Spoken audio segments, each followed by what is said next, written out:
Live stream for December 22nd, 2017. I am your host, Dana Morningstar.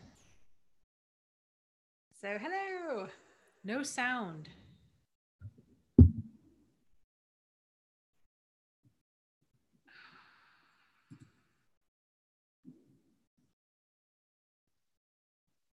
There's no sound.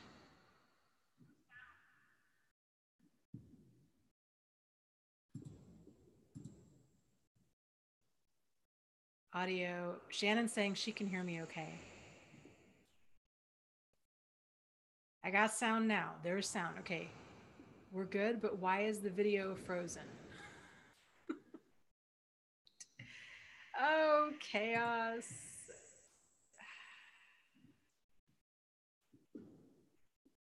Is the video frozen on you guys' end?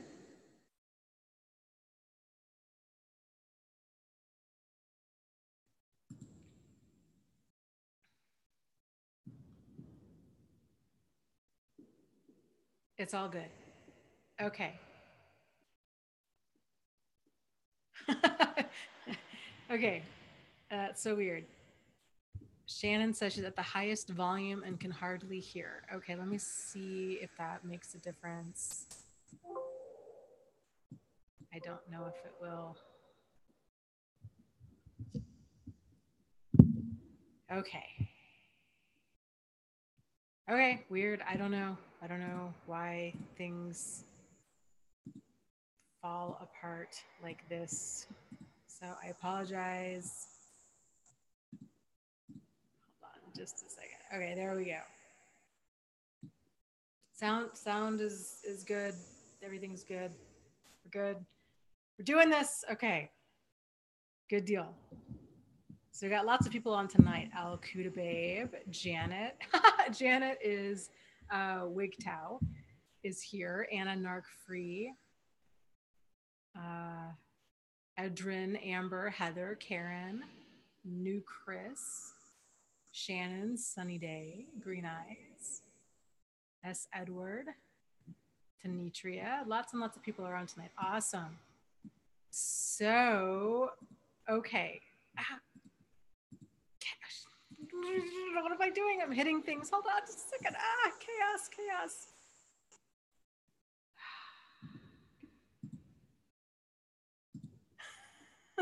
Hold on just a second. Okay, tell me how was everybody's Christmas? There we go.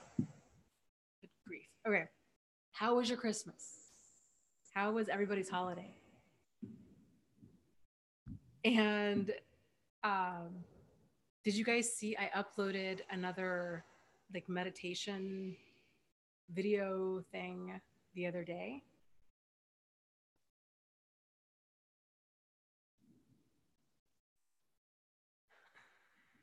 So I hope you guys enjoyed that. It was kind of fun. Like I did figure out a lot of things. Oh my god, chaos. I had to figure out a lot of things about how to do it, mainly how to adjust the volume. I'd uploaded a similar video before, but had issues with the volume. The music was too loud. So I figured it out. It only took me 2 years, but I figured it out. So I hope that you guys like that.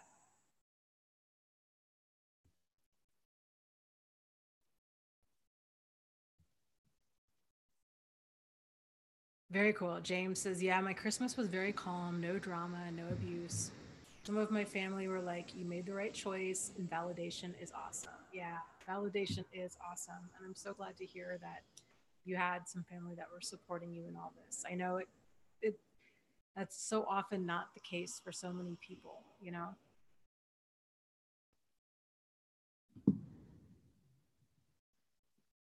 So Little Miss says, yeah, she loved the meditation. Very cool. Very cool. Shannon says, Christmas was toxic people free this year. That's awesome.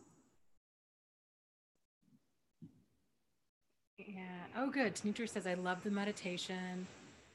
I slept really well after that. Good deal. Heather says the same. Thanks for the meditation. I listened to it all night long. Good deal. And New Chris says, yeah, you've got the voice for it, but I only listen to 20 minutes before falling asleep.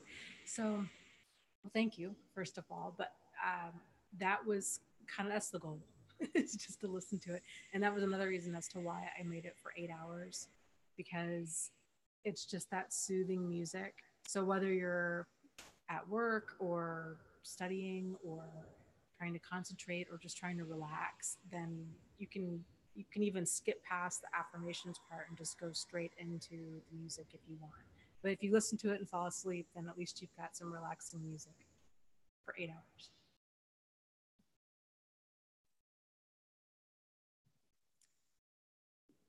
Oh, Agatha says, Dana, I gave myself a gift for Christmas, apogee. Thank you, Dana. My daughter and I loved it. It was the shampoo and conditioner that we were talking about last week that I use, that I love. That stuff is like gold. James says, Dana, you should do an ASMR video and see how that goes. Yeah, okay. So somebody had recommended or mentioned ASMR stuff before, and I hadn't heard of it. And then, man, talk about finding like the weird side of YouTube. There are some really, really weird ASMR videos out there. So, uh, yeah, you'll have to let me know. You'll have to, and actually, now that you mentioned that, let me know in general, like what kind of videos would you guys like to see in 2018? And if you do want me to do an ASMR type video, like what what would you like me to do? Because there are some really strange ones out there. There's ones where people are like crinkling paper, or some of them are, I mean, are really strange, like role play where they like, pretend that they're a stewardess and they guide people into stuff. I don't know about all that, but like some of them are just sounds like whispering. I'm open. You have to let me know. Let me know what what you're thinking. Uh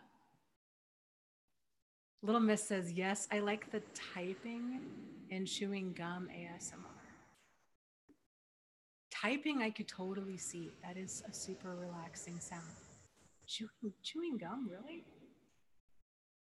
Hmm. Interesting. Standing Firm says, Dana, are you going to put your books on Audible? I really hope so. So that's a great question, and that's something that I am still kind of playing around with. There's, uh, if I did do that, I would record them myself, since you guys, are familiar with my voice and everything. Um, it's quite the process to record an Audible book. Here's kind of what I've been toying around with. I don't know. So part of me thinks that maybe I should just record the books for Audible, but then part of me was thinking about making a series of videos, or maybe even just doing one super long video that is me reading my book. I mean, I can always do both. I don't know. So that was a thought too. I don't know. I don't know. Just a thought. Right? James is so right on. James says ASMR is funny that way. If you don't experience it, you'll be like, WTF. I love unboxing ASMR. It's pretty easy. I'm a more soft spoken ASMR fan. Yeah, that is so true about if you get it, like if it works for you, it works for you. But if it doesn't, it's just so weird. The first few times that I listened to ASMR videos, I think I was so kind of confused by what I was experiencing that I didn't understand like the ASMR part of it, and it wasn't until um, I think I began like hearing from you guys about the benefits of it that I thought, you know what, let me give it a shot. So then I went back and tried to relax while I was watching them, and then it was a very much a different experience. Yeah, it's interesting stuff. Let's see, people are asking me to turn up the volume. Hmm.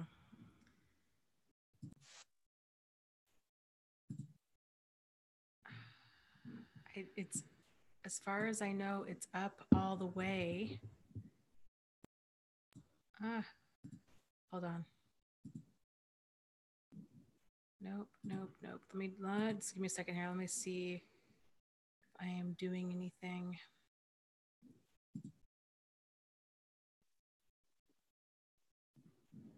Yeah, I will try talk. Is that better at all? Everybody's having issues with the volume. Oh, that is just really frustrating. I don't see anywhere on here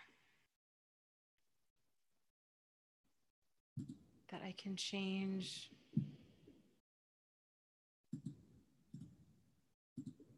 That I can change the volume easily. So let me, I don't know. I will speak more directly into the microphone and you have to let me know if that makes a difference. And then I'll try to have this better for next week. Standing Firm says, yeah, that would be great if your books were on Audible. I wanted to listen to them today and I tried to find them. Right now, it's easier for me to listen instead of read. Plus, I wanted to share them. Okay, then I will get going on that. I will get going on that. I wasn't sure how many people would really be interested in doing Audible, and it, like I said, it's quite the process to um, find them or to create them. But I can definitely get working on that.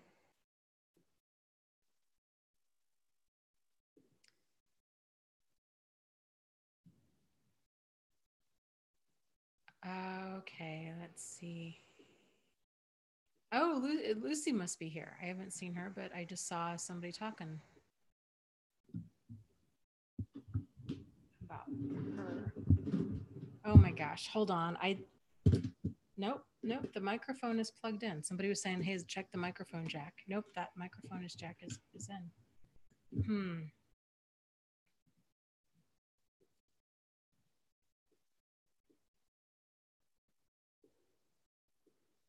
Okay. Lucy says, "Hi, Dana. Hi, Lucy." Oh, and before I forget, okay, so book club stuff. Book club is tomorrow, and I was super, like, super late with getting the book club book notes up, but they are up as of today. You can go to my website, thriveafterabuse.com, go to book club, go to the notes section if you're interested, and I think it's called something like my top 11 takeaways from Daring Greatly by Brene Brown. That was the book that we read for December. And then, Maria, you will be happy to know the book that we're reading for January is The Codependency for Dummies. And I will be getting, I think there's a link to both of those books in my book club notes, but you can, order them at your local library now, or you can get them on Amazon or however you get your books. Maria asked, Dana and Lucy, how are you liking this month's book? Uh, the Daring Greatly book. I will tell you, Lucy and I were actually talking about this earlier today. I had some issues with it, but in all fairness, the book wasn't written for people that have been through abuse, and I think when a person goes through abuse, it's just everything changes. So, kind of what understandings a person might have for like a normal, like a quote unquote normal relationship, or are very different. It's just so different when you're talking about abuse. So nowadays, when I read books, whenever I come across material, I see it through this added lens of kind of how could, well, not only how does it pertain to us, but like how could this material be twisted and skewed for a person that's still in that dynamic? And that's kind of my main concern, is that especially with a lot of this information that seems like really great helpful information, is uh, just thinking like how it could possibly be twisted, or how they could twist it in their mind and then feel like they're wrong or they're bad, or that it somehow justifies what they went through. So there was quite a few sections in that book where I was like, ooh, yikes, we need to discuss this. But overall, I love Brene Brown. I love her work. I think she's fantastic. But definitely some sections that I wanted to discuss.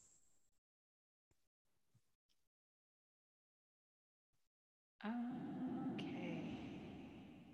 Janet is Wigtow says, "What is the book? January is my birthday. Also, happy soon to be birthday." The book club book for December was called Daring Greatly by Brene Brown, and the book for January is Codependency for Dummies. I will be updating. I meant to do that today, and like Lucy even emailed me the list, and I totally forgot. I will be updating the book club book list for 2018 tomorrow.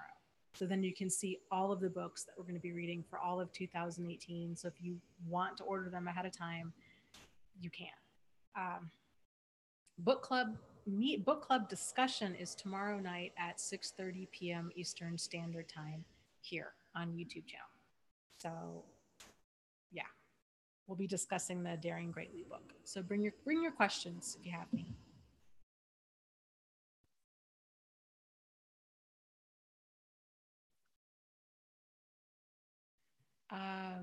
Oh boy, I am probably not going to pronounce your name correctly, so I apologize ahead of time. Would that be? It's Jehan, but it's probably Johan or something along those lines. I'm so sorry if I'm saying it incorrectly. Asks, what can I do to become a little saner? I think one of the things that we can do to become a little saner is to get grounded and getting grounded in yourself. And so one of the ways that you can go about doing this is, well, I'll give you a couple different techniques. One of the ways you can do it is to be fully present in the moment. So doing things like if you're sitting, you're sitting somewhere, to fully feel your feet on the ground and to like literally try to ground yourself, bringing yourself into the present moment, paying attention to your breathing. This can take 3 to 5 breaths, and like really turning inward, feeling your chest rise and fall,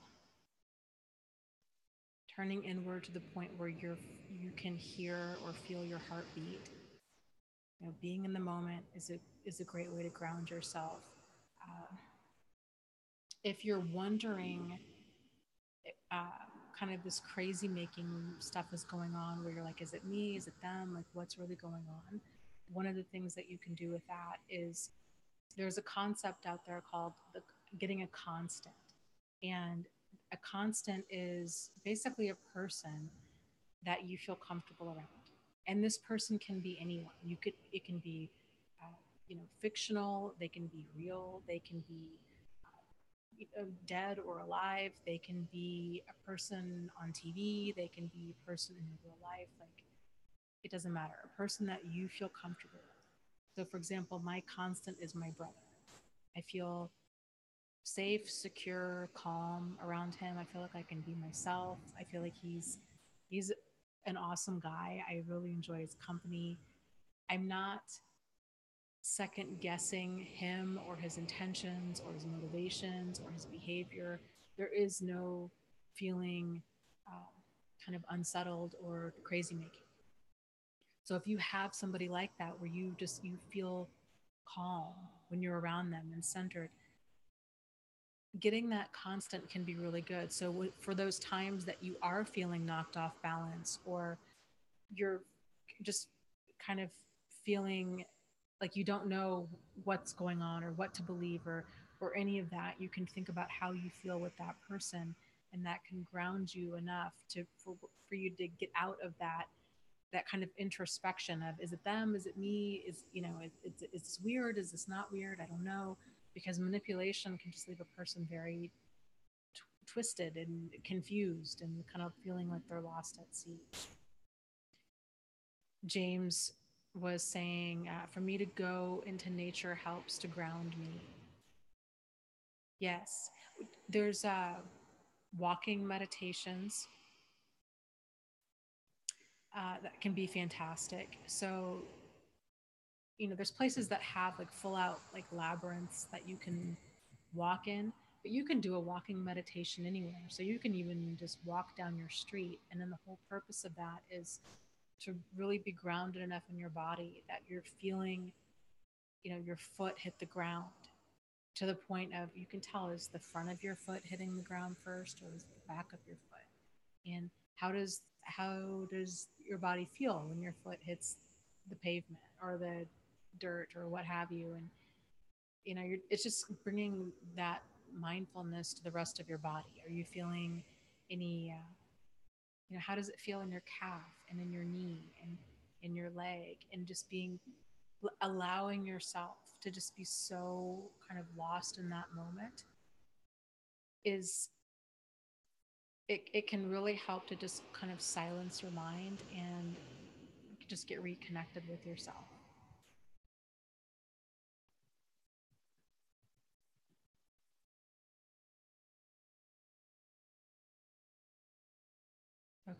Okay, let me see. Is it I'm going to try to say your name again. Is it when you say it's Gehan, is it Jihan? Jahan? Ah, I'm so sorry. I these names can can trip me up, so I apologize.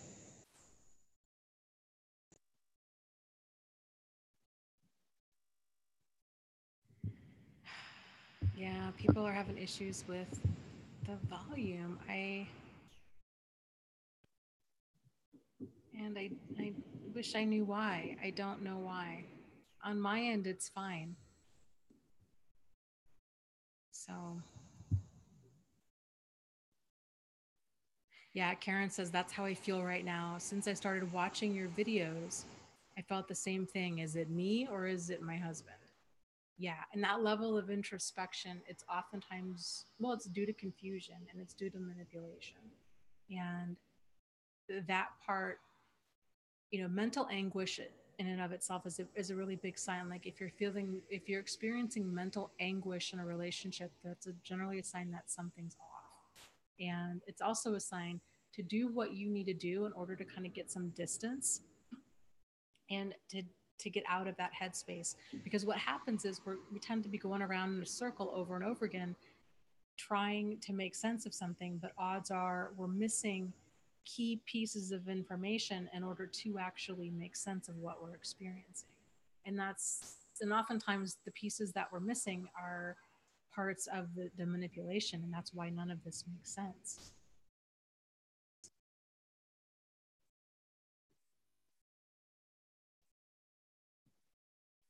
Okay, Jahan, if I'm saying it properly, says, I kind of have that feeling of shame from abuse. I literally feel it in my face. It hurts. I also feel the narcissist watching me. Have I gone insane? No, no. Everything that you're saying makes 100% sense. I think, well, for sure to me, but I think my guess is probably to everybody else here too. So there's a lot of shame and embarrassment that goes along with this. When a person's been manipulated, when they've been so mistreated for any length of time, and then they start to see things clearly, it can really just be absolutely shocking to us. And of course, to other people, right? They're like, well, why didn't you leave sooner? Or, how did you not know? Or people oftentimes say these things, which makes all of those feelings of shame and embarrassment that much worse. And obviously, like, most people, like the vast majority of people who are in an abusive relationship or that get caught up in a cult or a scam, and it's really the same type of personalities that run all three of those things.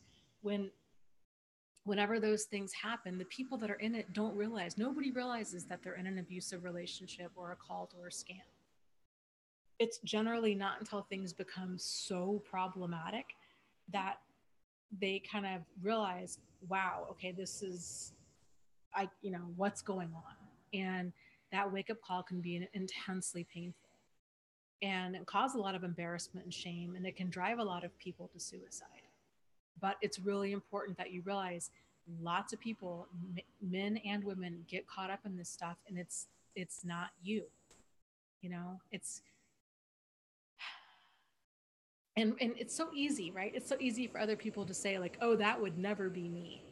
Like no, again, like nobody thinks that they would ever get caught up in this stuff, but yet people do all of the time. So it's, emotional manipulators, they exploit our vulnerabilities, and there's just so many different dynamics to all of this, and it's so difficult for a person to see things clearly, and oftentimes problematic then becomes the new normal, and then it's just kind of this slow descent into hell, because once things that are problematic become normal, it stops registering as a problem, and then things just keep getting worse and worse and worse. So yeah, it's not just you. There's lots of guys out there, and unfortunately, I think one of the biggest challenges with men is, this kind of stuff is not really talked about in general, and it's really not talked about with men. And so, and this is actually one of the points, an interesting point we can talk about more in depth tomorrow with the book club. But one of the things that Brene Brown had mentioned in her book, Daring Greatly, she talks about, she is this researcher into shame and vulnerability and all of these things. And in her book, she mentions that at one of her book signings, a guy came up to her and said, "Well, what about men?" And she said, "Oh, I'm sorry, I really don't study men." And he got upset, and he's like, "Men experience shame too." And that was kind of this aha moment for her of like, yeah, of course they do, right? But I think, especially when we're talking about, I think when we're talking about feelings in general, shame, vulnerability, uh, or abuse of any kind, it's for so long now, it's only been seen as a women's issue, and that men are the problem, and that women are the victims, and that's only a small slice of what's going on, because it affects men, it affects gay couples, male or female, it affects children, it affects, lots and lots of people of any religion or nationality or sexual orientation or age or what have you. And so, because this stuff isn't discussed, I think there's a lot of men out there that are really kind of suffering in silence, really not knowing what is wrong. They just know that they're in a tremendous amount of pain, and they're not comfortable talking about that. Maybe not even to a therapist. So it's, I really feel that we are just kind of on the cusp of this next stage of, I call it human evolution, but, and I guess in many ways it is, but it's more of like an emotional evolution. Just kind of everybody kind of getting more in tune with our emotions, and this emotional understanding, and these conversations and this education surrounding emotions and abuse and all of the different forms of abuse.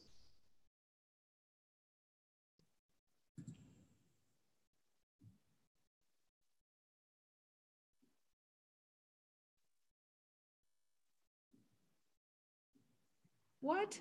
Manju, that's really scary. I hope you're not talking about me, my background. She says, "Who's deep breathing in the background?" Nobody is. Why would you say that? There's nobody in here but me. Oh, speaking. Okay, speaking of like being extra creepy. Oh, jeez. I uh, God, the other day, okay, so one of my favorite channels on YouTube is called Cinema Sins. This is so off topic, and they were going. Oh, what? What do you mean? You guys can hear it? There's no, there shouldn't be any echo because everything else is muted.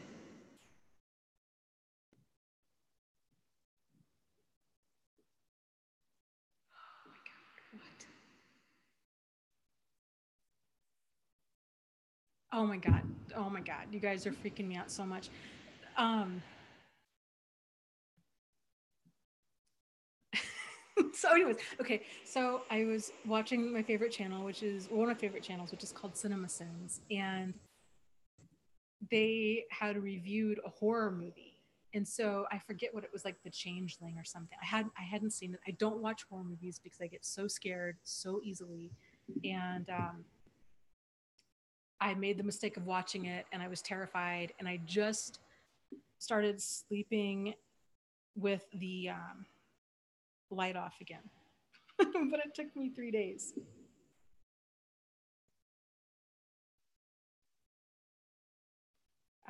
So great.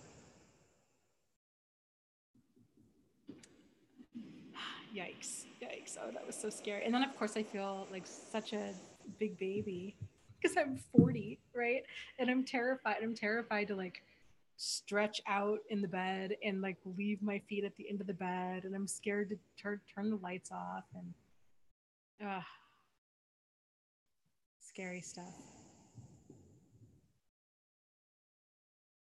So, Maria, that's so true. Maria says, yes, I just came out of the, I wish I knew all of this years ago. I had to grieve for the lost years. Imagine if we all learned this in childhood. Yes, I I know. I think people feel that way with anything, right? Because once you have a certain level of knowledge about anything, a certain degree of clarity, there is that feeling of, oh man, I wish I would have known this. I wish I would have known this sooner. So, okay, hold on a second, real quick. Volume. People are saying that there's major volume issues. I think is this better? Hello? Can you hear me? You think that's it? They're saying it's an echo.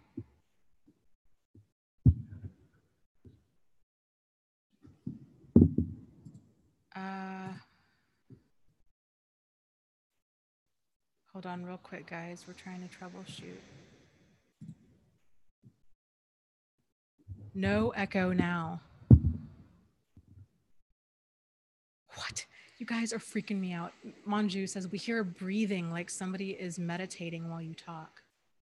They're hearing breathing behind me. What? Why don't say that. What do you mean you heard it too? There's nothing else open.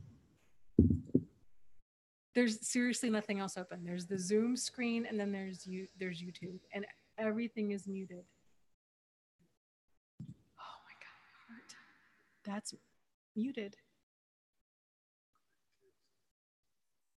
Okay, the mic is better. Carla asks, "Is the heat on?" No, well, it is, but it's not on right now. Oh god, this is so scary. This is totally like a scene in a horror movie. Oh my god. You guys, this is seriously like one of the worst things that could possibly happen to me right now. Uh No, Amber says, "Do you have any recordings on your computer?" It's probably a malfunction of the computer. No, no, there's not. This is like, this computer is only for this.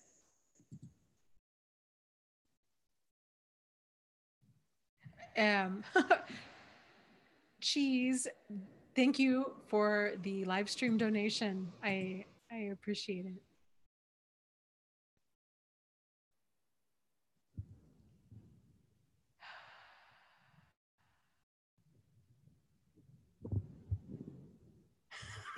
Everybody's getting freaked out in the live. Oh, that's a good idea. In the live stream chat, somebody says unplug the microphone and plug it back in again. Hey, we have suggestions from the people. Yeah, here, I'm gonna drink tea and be scared. You do your thing. Do you hear it downstairs?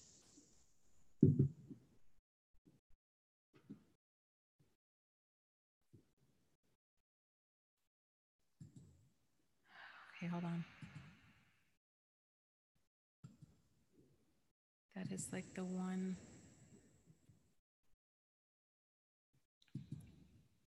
button I didn't click. The thing is all the way up.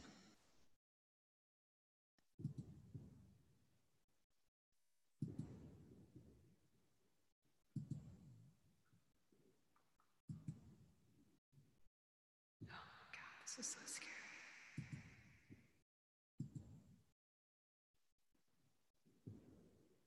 Hold on, word.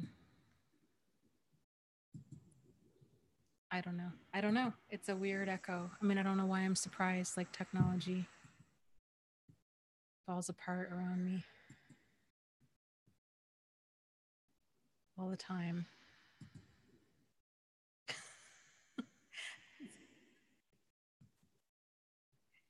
It's fun. People are asking if the house is haunted. I really don't think that it is. We were just talking about this the other day. That this is a mess. This house that I record in is Travis's house, and it's over 100 years old. And I was saying it's one of the few places that is this old that I've never had a bad feeling in. Like normally I get kind of weird vibes from stuff. Like I oftentimes have trouble like going to thrift stores or garage sales or stuff like that because just certain things just resonate with me in a weird way. But this house is like over 100 years old and it's fine. So I don't know. Is that any better? Let's see if anybody says it's better.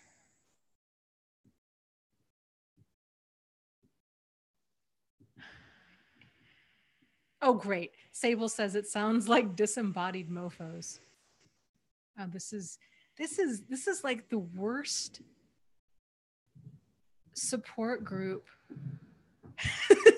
This is a support group of terror tonight. I am so sorry, you guys. I don't know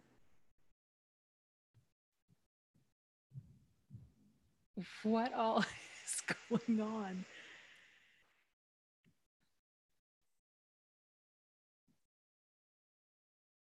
Yeah, it's an Agatha says, should we donate for a new microphone? It's not the microphone. I really don't know what it is. And then Richard says, don't whisper.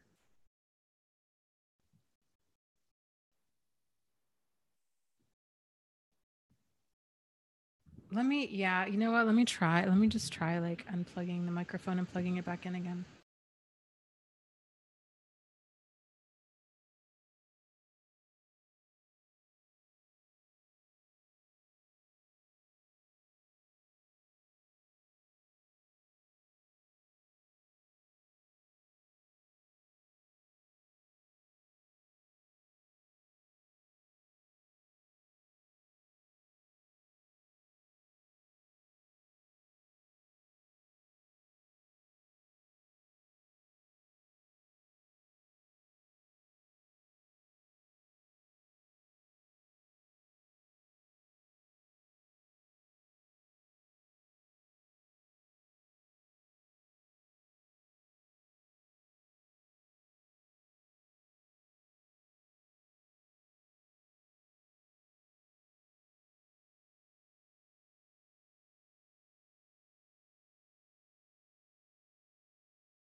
Hello?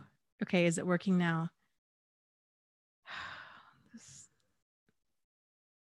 It's right? Like that's what it is?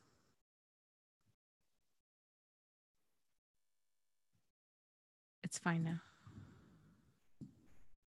I don't think the mic was on before. Sound is back now. No more echo. Working. Okay, thank you.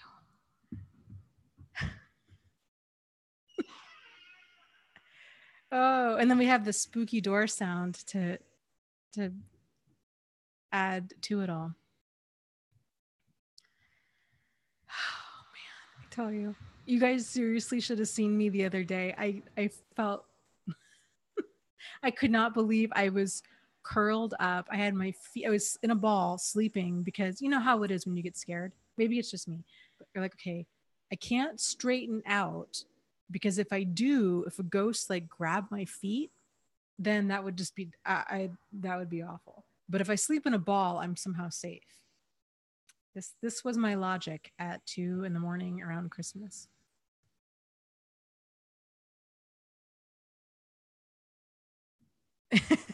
Yes. And she says, now there's a bright blue orb on the mic. Yes, there is a light thing there. Let me see if that's maybe that's better. That's a little bit better.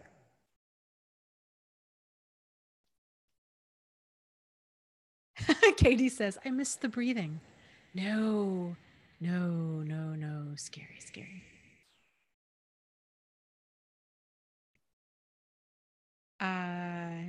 Robert asks, what kind of tea are you drinking? My favorite type of tea, which is yogi tea. And this type of tea is called Egyptian licorice. And it's just delightful. Even if I don't even like licorice, like at all. I don't like black licorice at all. It doesn't taste like licorice. It's perfectly sweet. You don't need to add any honey or sugar or anything to it. It's delicious just the way it is.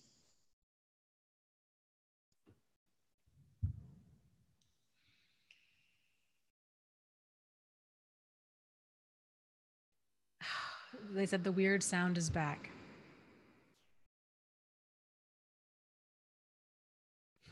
Missouri Cowboy says, Dana, what about cats? Do cats ever jump on your bed or your feet while you sleep? Cats have a warped sense of humor, in my opinion.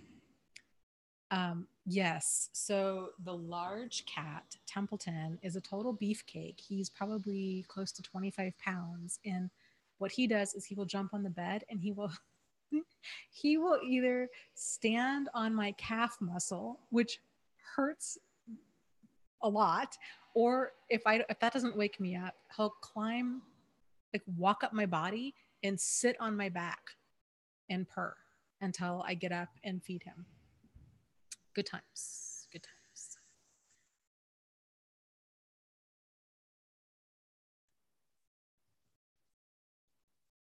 Lauren says, it sounds like you're in a cave. Green Eye says, can we talk about a topic? Yes, let's talk about a topic.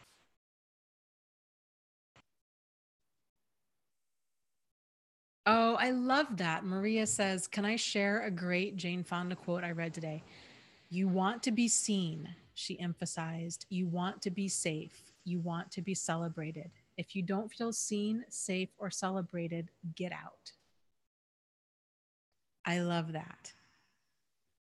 I love that a lot. That's fantastic. And that is so true. I think, it's one of those things, if the relationship isn't nourishing for you, kind of then why be in it? And I think that's one of the things people struggle with is relationship, even abusive relationships and abusive people are very rarely 100% awful 100% of the time, and that can be quite the struggle for a person to figure out, should I stay or should I go, because odds are they're getting some of their needs met, and but so there's periods of time where like things are decent or workable or maybe even fantastic, but then there's other times where things are just absolutely awful, and it's then they kind of find themselves waffling like, well, should I stay or should I go?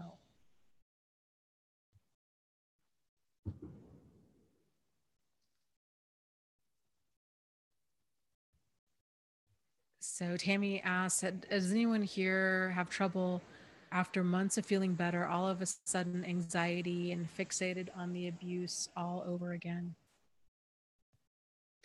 That's very common. It's part of healing. Somebody said something in one of the YouTube comments the other day that I thought was fantastic. And it was something along the lines of, people really view healing as this event, that it's kind of this one-time thing where you just kind of wake up one day and you're healed. And which can be so frustrating if other people are telling us to like, just let it go, just move on. It's like, it's not a one-time thing, that like, it doesn't work that way. We all wish it did, but it doesn't. And so healing is more of a moment by moment kind of thing that happens. And it's piece by piece, moment by moment, and it's messy. And so there's times where we may go from like anger to acceptance to sadness to, you know, just kind of all over the place. And we just go, we spin in the circle going round and round until we really land on that acceptance piece. But this takes years. And, but please don't let that depress you or discourage you. It's just, it's all part of it. And this isn't to say that you have to put your life on hold until you're fully healed, because you definitely don't. You know, I think there comes a time where the intense, it's like a death. It's like experiencing the death of a loved one, that your life continues to go on. There are still moments where you feel joy and you feel connection and you feel happiness, and that you're still very much a part of life. But, you know, that this occurs while you're still struggling with putting these pieces back together and handling the grief of the loss. And kind of moving through PTSD is very much the same way, where it's just a lot. It's a lot to process, and it takes time. But, you know, like I said, you can get back out there. You can. What really helped me, and I've used this analogy before. Where is my thing? I had a ball that I used for this. So anyways, to think about the heaviness of your emotions, of anxiety, depression, anger, rage, as an object. So, like I said, I have a ball somewhere, but viewing it as a ball, and that you can pick it up and that you can put it down, and getting more in control of your emotions that way, realizing, okay, for right now, I'm feeling the way that I'm feeling, but I need to take a break. I'm so exhausted and tired and just worn out. I just need to put this down for a bit. And then, if my brain wants to, because your brain's going to want to, I can pick all this up again in like 10 minutes. So I'm going to go watch some comedy or what have you for 10 minutes or for an hour. I'm going to put all of this anxiety and this anger and rage down. And then I'm going to pick it back up again when that comedy's over. And practice kind of distancing yourself from your emotions, and because when we're so caught up in our emotions, it can really feel like I can't know, like I feel the way that I feel, and this is, you know, there is no escaping this. I just need to wait until I'm fully healed, and then those emotions will go away. But the reality is, those emotions, I think it was The Power of Now, which is a fantastic book, by the way. Eckhart Tolle talks about, kind of like practicing mindfulness and our emotions. And if you view life as like this ocean, and what if a person is not aware of their emotions, then they live upon like the surface of that ocean. And when you live on the surface of that ocean, you're very much kind of subjected to the highs and lows of life. You know, a good event happens, we feel good. A bad event happens, we feel bad. And we're just kind of stuck, like riding these waves. And it's a very tumultuous way to live. But it is possible for us to find stillness in all of that. And so he had kind of used the example of like imagining yourself, you know, deep in the ocean, and that stillness that happens in the deep part of the ocean. All of that stuff on the surface is still going on. All of the storms are going on or what have you. But if you can move yourself to a place of kind of deep calm, then you can better like observe what's going on instead of being a part of it. So there's another channel that you guys, if you're interested in kind of learning more about mindfulness, um, there is a channel called The Enthusiastic Buddha. No, The Enthusiastic Buddhist, and her name is Mindy. She is fantastic. I wish I would have found her channel when I was going through everything. But, and even if you're another religion, for me, I view Buddhism as more of a philosophy than a religion. So it's like with anything else, you know, hold on to what helps, let the rest go. But there's a lot of kind of different philosophies in Buddhism that have to do with mindfulness and approaching things that I think can be really, really helpful when it comes to staying grounded in through all of this and staying calm. So, okay. She says, yeah, Heather, I have enormous rage. I destroy things and feel exhausted afterwards. I raged last night. I know it's not me. It's the crazy making that sets me off.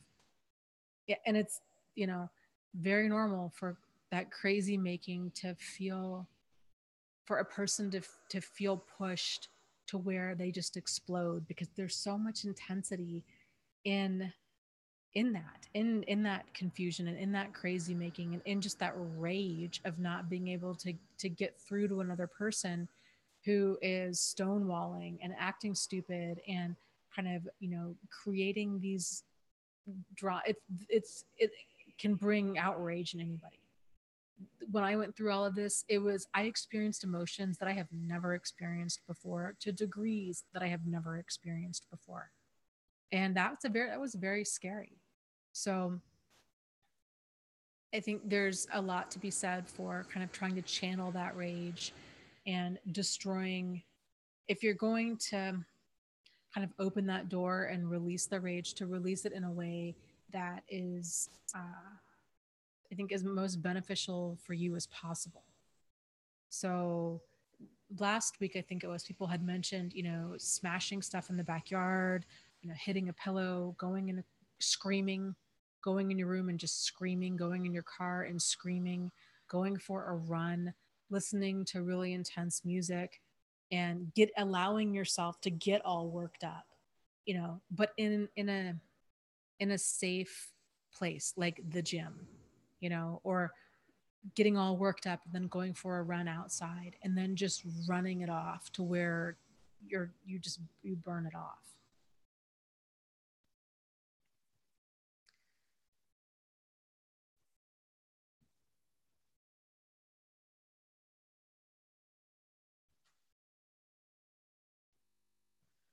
Okay, let me.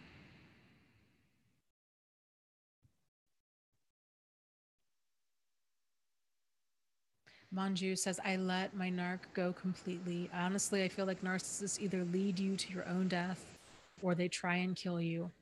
They'll drive you up the damn wall and back around. Yes. Yes, absolutely. I agree with you completely.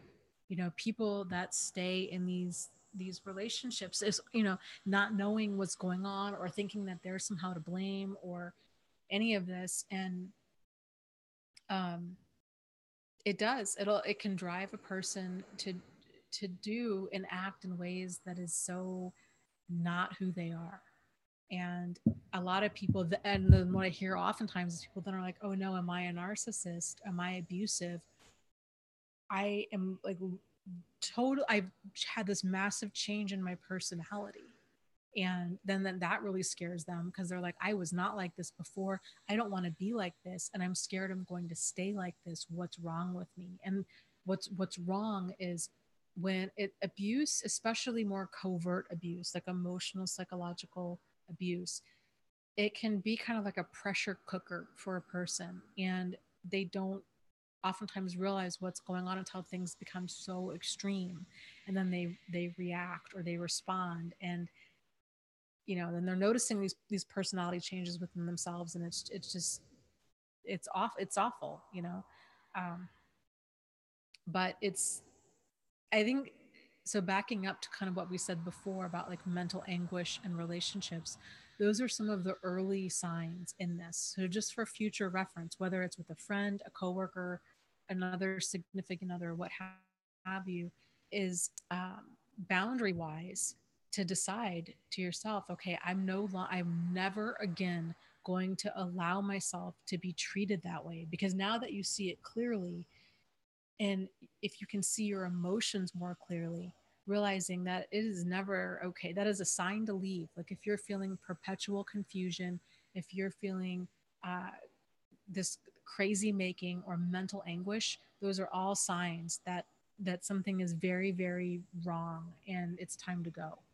So, you know, a lot of us, myself included, have kind of had the mindset of, oh, I need to stay in this until either, especially if you can't pinpoint what's wrong, is this idea of like, okay, I need to stay in this until I do find out with 100% certainty that they are cheating, that they are lying or stealing or what have you. And then unless I know for certain, then I feel like I'm not being fair to them somehow. I'm not giving, I'm jumping the gun on, you know, moving too quickly with breaking up with them. But you don't owe anybody anything, and if you're feeling like something's off, if staying in a relationship is going to cause you mental anguish of any kind, it's not worth staying in. It doesn't matter if they're lying, cheating, or stealing. Like, it truly does not even matter like what they're doing.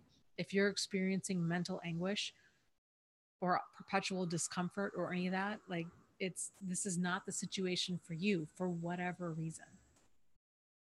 So,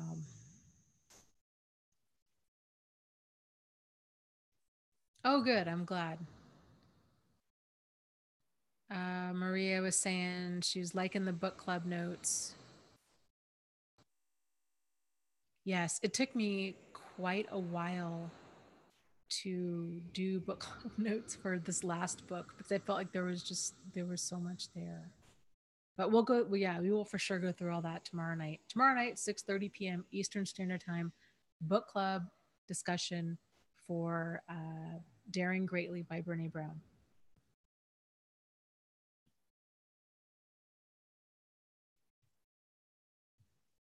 Okay, let me scroll down here.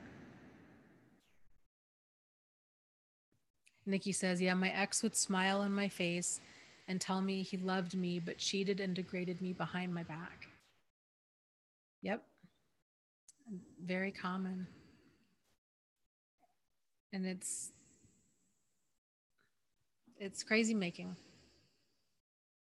And it's so hurtful. And especially if we're hearing something to our face, but then there's something different going on behind our back, it's easy for a person to kind of justify that. Like, oh, well, other people are jealous or they're lying or they misheard or they're somehow out to get me or out to get him or it can take a long time to start really piecing things together and seeing the picture fully because normal decent people, this stuff is not on their radar of you know like it just this level the level of nonsense and crazy making that is a narcissistic relationship. It's unlike anything a person's most likely ever experienced before, and so they're just not um it's just not on their radar.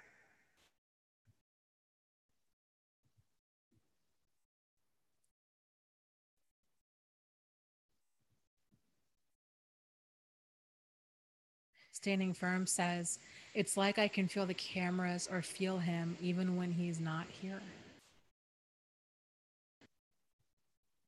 Yeah. Well, I think if a person, especially if they were being stalked, that those kinds of feelings take time. It takes time to relax and to breathe and to kind of not look over your shoulder.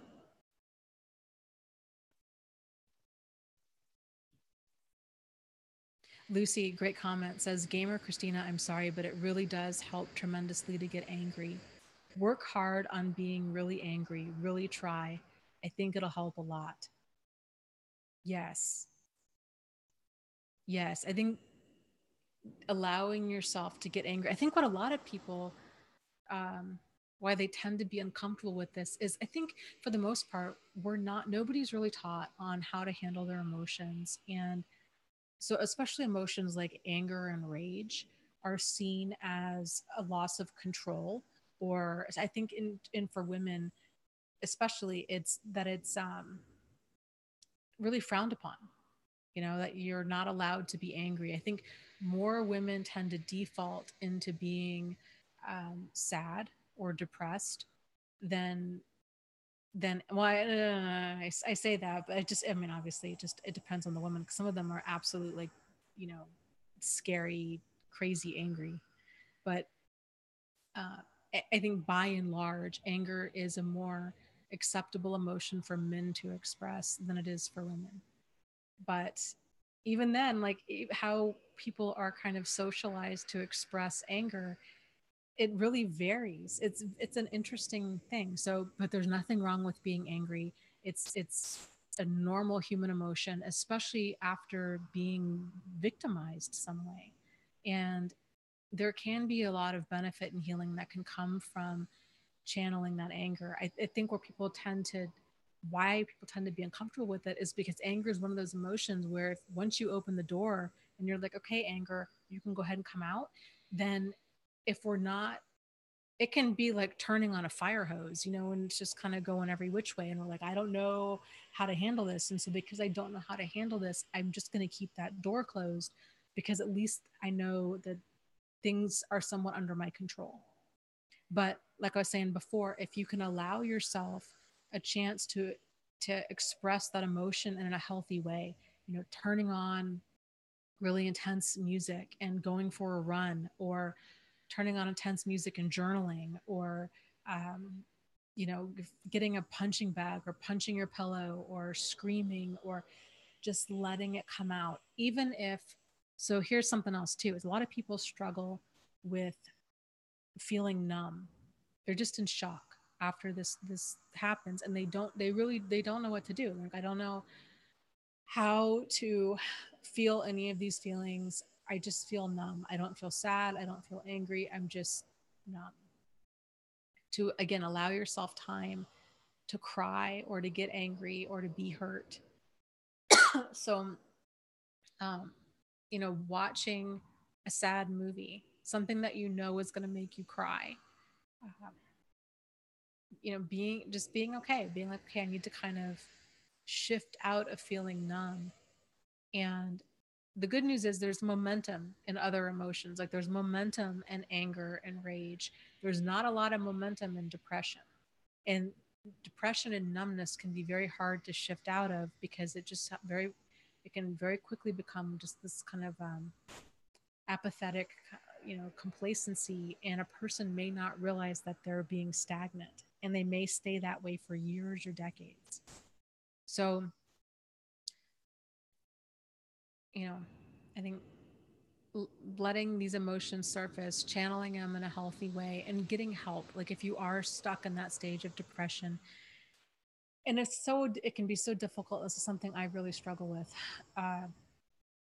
But to kind of get clear, especially if you are somebody that struggles with depression and have struggled with depression before this happened, to get clear on like what are the signs for you that you're depressed. And everybody's different. Some people don't eat, some people eat a lot more than normal. Some people, like, they lose weight, some people tend to gain weight, some people tend to sleep a lot, some people tend to not sleep enough, some people, their appearance changes, they become kind of more unkept and slovenly. They quit doing things that they normally like to do. They want to stay home, they're not showering, their self-care is not there.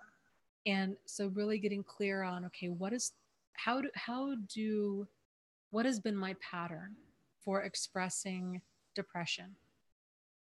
And then that way, once you're clear on how does depression manifest, in your life, then if it does start showing up, then you can start taking corrective steps to address it, instead of, things get so awful that we're like, I can't handle this anymore. And then we find ourselves going to the doctor 7 years later, and it's like, oh my God, I cannot believe I've been depressed for 7 years.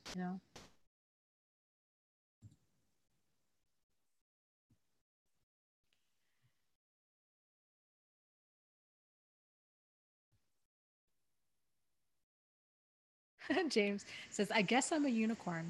I have zero problems talking about my feelings to a therapist or friends. I know, James, I think in many ways you are a unicorn because a lot of people struggle with that, male or female. But I think especially a lot of men, it's just not something that, a lot of guys are kind of socialized to do. It's more of this attitude of, suck it up and drive on, which isn't helpful because, life is full of stuff. And events, and events are full of emotions and everybody's got them. So I'm thrilled that you're able to talk about all of this and get all this out. I really feel, I think too, expressing emotions has gotten such kind of this bad stigma about it, where um, it's from, I think for many people, it kind of, it's maybe seen as a sign of weakness, or, and it's not. I really feel it's a sign of strength. To really be in tune with your emotions, it's a sign of strength. There was a YouTube video a while back. I've mentioned this before. I need to find the link to it. It's a little boy, and he's maybe 6 years old, and he's got his shirt off, and you. In my opinion, this child has been abused. He is so angry, and he's looking straight at the camera, and he says, "There." I don't know. It's like from Jamaica or someplace. It's got this kind of kind of accent, and he's saying, "There is no weakness here. No weakness. Look at me. I am not weak. No weakness here." And he's kind of flexing his cute little 6-year-old muscles, but this kid is full of rage, and it's it's not cute, and it's not funny to see a little boy so disconnected from his emotions. And you just kind of wonder, like, who taught this child this, and what else is he learning about emotions? I don't know. Very tragic to me.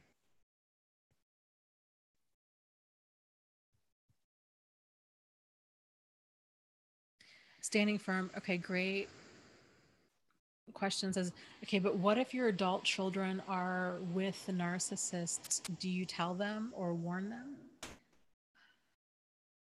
That's tough, because they're probably not going to listen to you. So, if they're asking questions about things, or if they're talking about their experiences, I would recommend, I think I would get out of that triangle as quickly as possible, because more often than not, what happens is then now they're feeling, if they stay with their partner or if they go back to their partner, they're going to feel embarrassment and shame. And so when a person feels embarrassed or ashamed, they hide. And they hide the truth, they hide the actions, they hide what they're up to, and they just tend to shut down around that person that they feel embarrassed or ashamed about. And like the number one thing that's so important that family and friends do is keep communication open. And the best way to do this is to just continually remind them, like, I love you and I accept you. And um you know like we can talk about things. There's no judgment here, because when we do start passing judgment, and we do start kind of pushing them to leave, and if they're not ready to leave, then they can shut down. It's a tightrope to walk. It really, really is. And it's difficult for anybody. But I would recommend, so if they're experiencing something specific, right? So if they're telling you, man, this is so weird, like I'm being accused of things that I'm not doing, to give them a YouTube video about projection, so they can watch it in their own time. And odds are, because they're probably Googling stuff anyhow, it's kind of like following this thread, where now they might start watching more and more videos, and then things are going to start to get more clear. They're going to be more inclined to, I think, listen to YouTube videos and total strangers, because there's no, like, secondary gain. We don't know them. We don't know their partner. Like, it's not about, we don't have some sort of agenda of trying to get them to leave. So they're, because of that, they can be more receptive to hearing what we have to say. It's just really easy for a person to justify things. And this is the challenge too with therapy, is working with the therapist, is thinking, well, you know, if the and it's kind of a no-win thing with the therapist too, right? Because if the therapist is like, yes, your partner is a narcissist, if a person doesn't want to believe that, they're going to continue to justify it, and be like, oh, well, that therapist didn't really do like a psychiatric evaluation on my partner, so they don't really know. And it's very difficult. I think what I guess what I'm saying is it's very difficult for a single person to get through to somebody. Sometimes it works, but I think more often than not it doesn't. And yeah, so pointing them in the direction of resources and then just kind of like letting go.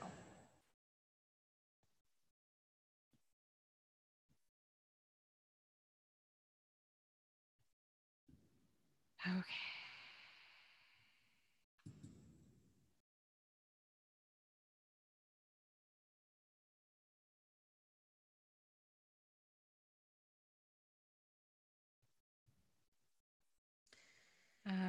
Vera says, yeah, I'm stunned and disturbed and sickened that she would get back with somebody who she knows has NPD. Very abusive guy, very twisted, master manipulator.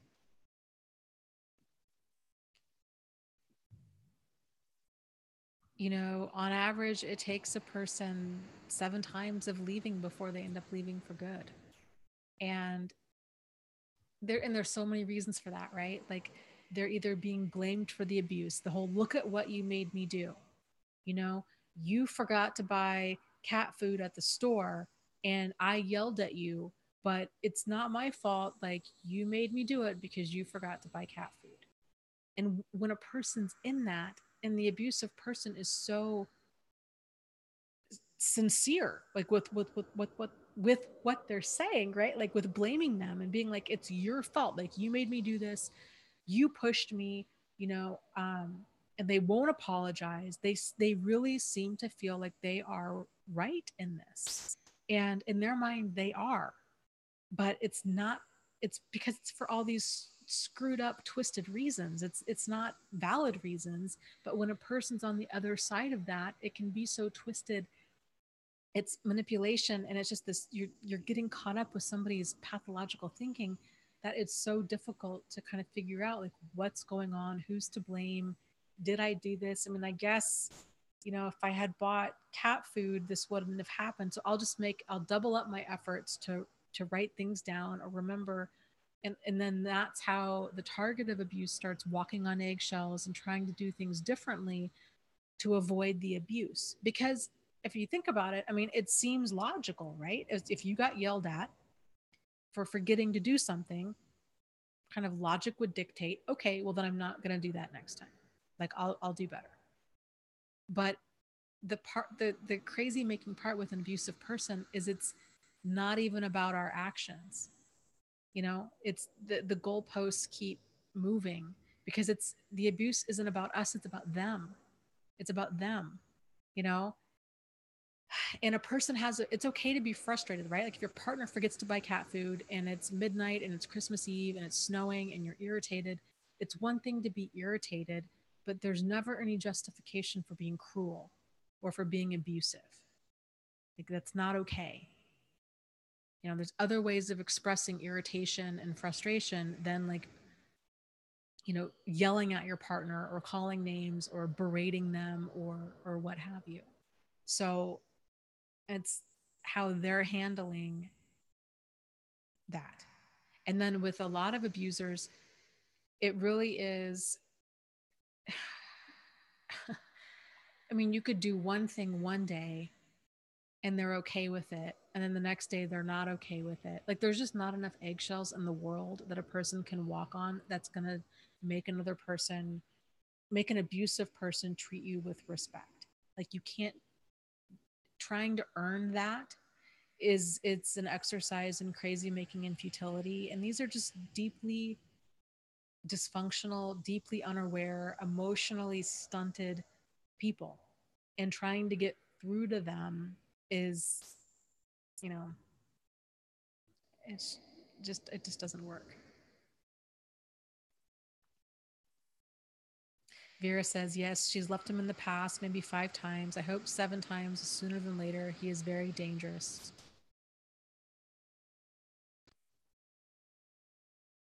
Yeah.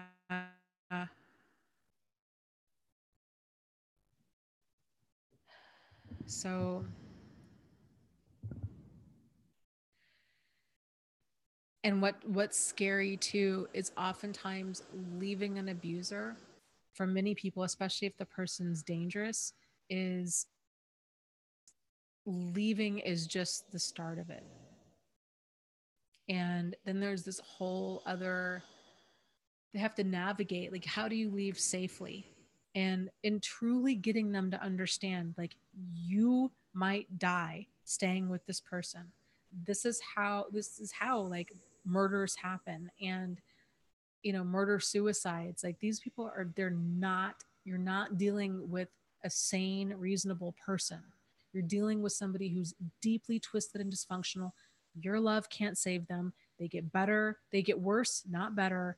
And you really got to put yourself and your children first, you know and get the heck out of there. And oftentimes that might mean going to a domestic violence shelter, especially if they're dangerous, going to a domestic violence shelter, possibly moving across country, possibly changing your name. It can be quite the challenge to truly get away from these people. And it's even more complicated when there's children involved. So it's, I talk, there's a section in my first book, the book called Start Here, where I talk about things to consider when a person's trying to leave and how to leave safely. Because when a person goes to leave, that's when they're in the most danger. Because that abusive person, abuse is not about anger, and it's not about frustration, it's about power and control. And when that abusive person realizes that they're losing power and control over their target, they freak out. And the target is at their most, um, in the most amount of danger when they go to leave. And so it's just really difficult for normal, decent people to fully wrap their mind around that these people do not care. They do not care, and they feel entitled and justified to treat others in any way that they see fit. And that in their mind, like, we might love them, but in their mind, everything, they have taken every single thing that they are insecure about, that they are feeling rage about, that they have unresolved issues with, like all of that. And it's kind of spun into this power and control, and they're projecting it on us. So we might love them, but make no mistake, they don't love us. They don't even like us.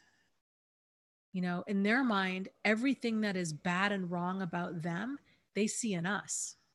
And they've made us the enemy. If they're cheating, they think we're cheating. If they've stolen money, they think we're stealing money. If they see, if we do, we like organize the pantry different, in their mind, that we're doing that to mess with them. Like, it's everything that we do differently outside of this box that they think that we should exist in. To them, they take it as an attack. And so when they actually do go on the attack, in their mind, they feel totally justified because they're in that fight defense. To them, it's self-defense. Oh, you think you're going to leave me? You think you're going to do this? No, look at all the things I've done for you. You're ungrateful. You're this, you're that. And then they strike. And there is no empathy. There is no remorse. In their mind, it's appropriate.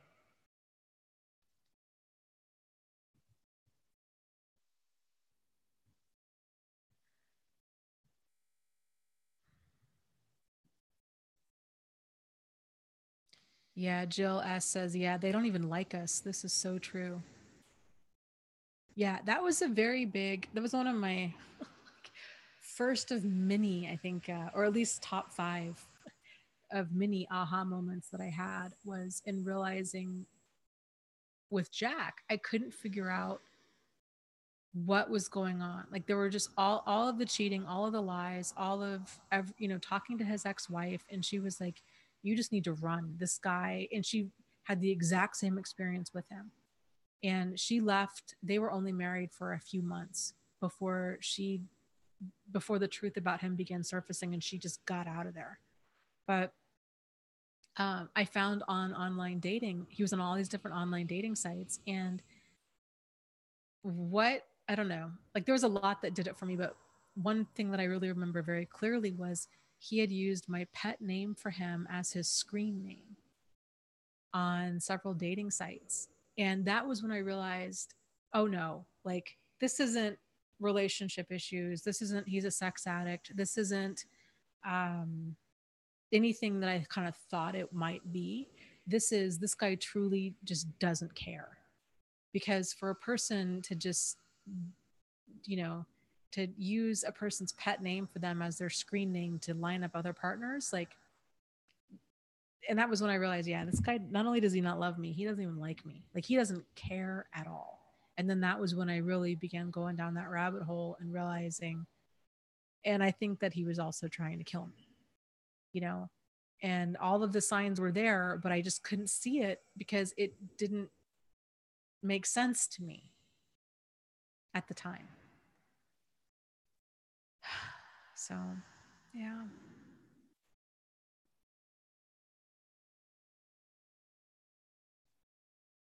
Challenge Me says, can you do a chat on lesbian narcissists? You know, we could sometime.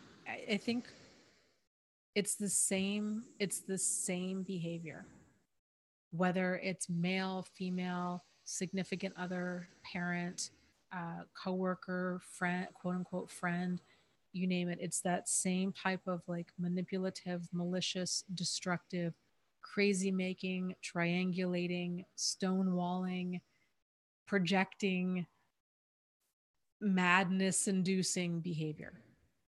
It's all the same stuff. And also in my book, Start Here, you can find it on Amazon. It's only in ebook form right now. I know I'm working on it, getting it in paperback and stuff. But um, in that book, I give, I don't even know, like 40 or so different terms and definitions and examples about kind of what each thing is. And I tried to change the examples up so people could, so I could kind of cover a wide variety of situations. So there's some examples in there between, you know, hetero couples, and then between gay couples, and then parent and child, and coworkers and bosses. And I tried to cover as much of a range as possible, but it's the same behavior no matter what the dynamic is.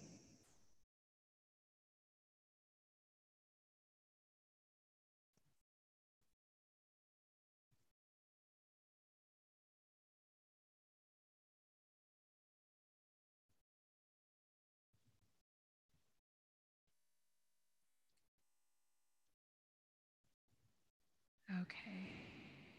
Oh yeah, totally. Amber was saying, yeah, mine was sending the same pics of himself to this girl and me. Yep, absolutely. Mine too. Jack was doing the same thing. Anna says, Dana, you should write a movie about toxic relationships. I've thought about that. I think I think it would be an interesting movie. Here's the thing though, when I've thought about this, is there's so much to there's just so much to say, and I don't know. I guess if I were to make a movie, I would probably make it from the standpoint of what I was going through with Jack and when I was working at the domestic violence shelter. And I don't know. I don't know. Well, maybe we'll have to do another video someday and get everybody's feedback on like what kind of story, what kind of story, or what part of all of that would you guys want to hear? You know? Like, what would be, because my whole thing would be like, well, what would be most helpful? What would be most helpful to kind of wake up enough people that they would be able to identify with that and be like, that's what I'm going through. So I think hearing a wide variety of stories and experiences is incredibly helpful. Um, I don't know.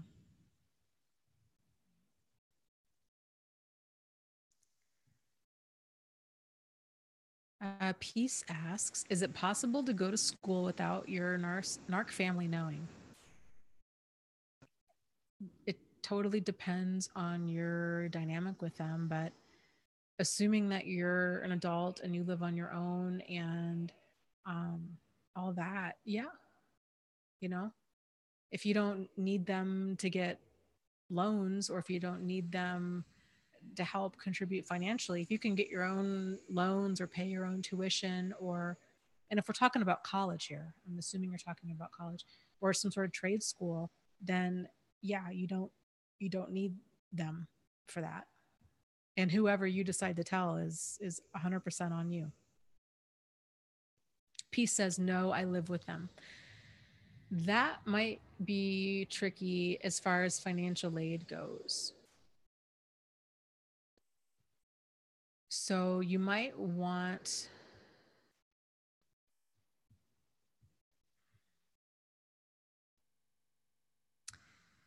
to go talk to like the financial aid office and see kind of what they have to say.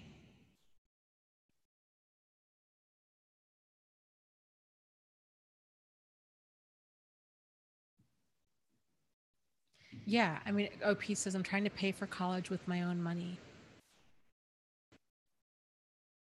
Yeah.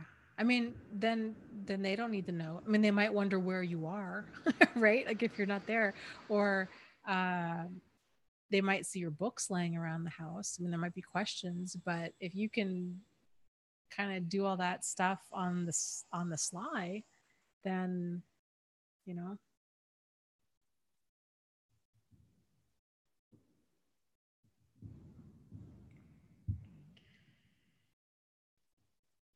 Let's see, Marty was saying yes, irritable bowel syndrome, many other things, bad fibromyalgia. People are talking about hair falling out, anxiety. That is all very common when it comes to going through any type of ongoing, well, not even ongoing, but any type of traumatic situation, especially an ongoing one, and especially an ongoing one that a person's not aware of, like that it's abuse and that it's traumatic. It's that analogy of, how do you boil a frog? Like you put a frog in lukewarm water and you slowly turn the heat up. And abuse is very much the same way. And so a person, it's that low level feeling, that pervasive feeling of something's off, something's wrong. It's that anxiety, it's the walking on eggshells. It's us trying to control this situation to where we're not being yelled at or called names or put down or froze out or um, you know like disowned or neglected. Like we're trying to keep the peace is really what it is. And so it's a very exhausting way to live, and it's an impossible way to live with an abusive person, because they're always, it's not about us, it's about stuff that's going on with them, and we just happen to be getting the brunt of it.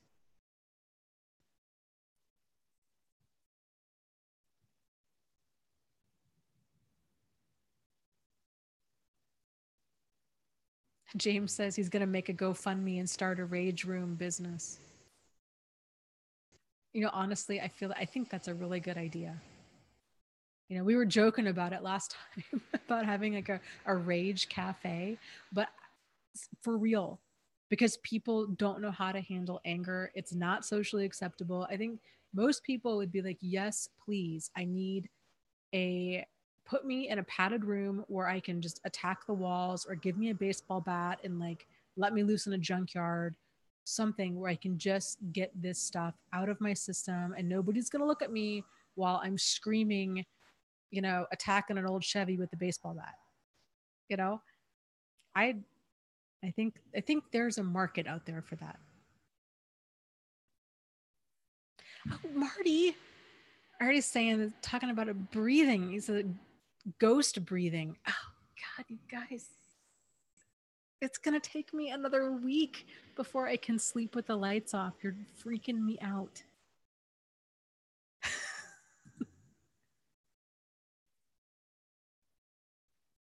Oh, why?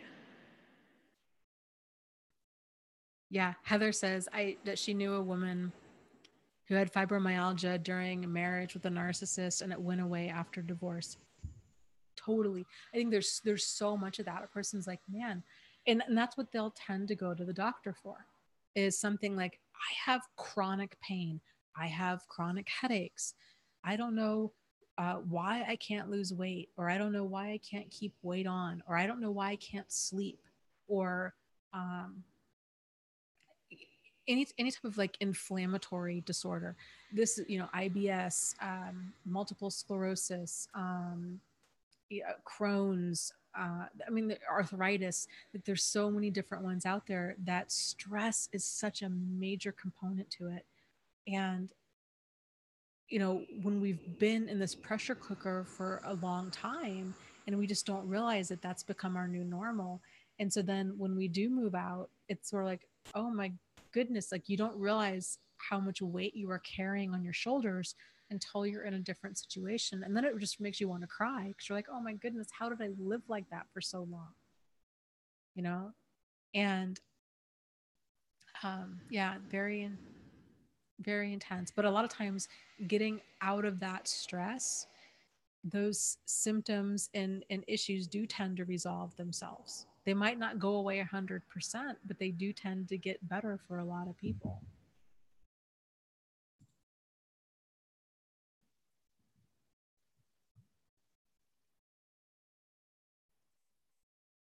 Yeah, Christy says the hair thing is for real, but people are quick to label it as health problems. Yes, I would agree completely. I think where we are today with um, Western medicine in particular is there is it's so weird. Like, it's just so weird how medicine has kind of morphed into what it's morphed into, and that it's really separated. Most other cultures, it's more holistic, and they have it's more of this kind of mind body connection that's taken into account. Here, at least in the United States, it's very much this idea of a person. It's very much looked at like in pieces. Like your headache is treated, or you know your IBS is treated, or your acne is treated, or it's just things are treated in pieces instead of kind of looking at the whole picture. And a lot of times too, I think we've become so used to kind of this instant gratification of, I just want a pill. If my blood pressure is high, just give me a pill. Like, I don't want to have to change my diet. I don't want to exercise. I don't want to decrease stress. I don't want to watch the news less or get a different job or do any of these things. So it's kind of just this catch 22 where oftentimes the things that we experience health wise, they aren't the problem. They're a symptom of a different problem, but that's the way that it's manifesting. And it manifests differently for different people. So you could put, a dozen people under the same conditions of stress and abuse, and one person might start losing their hair, another person might start drinking, another person might gain a ton of weight, another person um, you know, like might experience severe anxiety. Another person might experience depression. Like, it's going to come across differently for different people because we all process trauma differently. And what's interesting about this too is pay and notice this within yourself. It's very interesting because I think we all do this.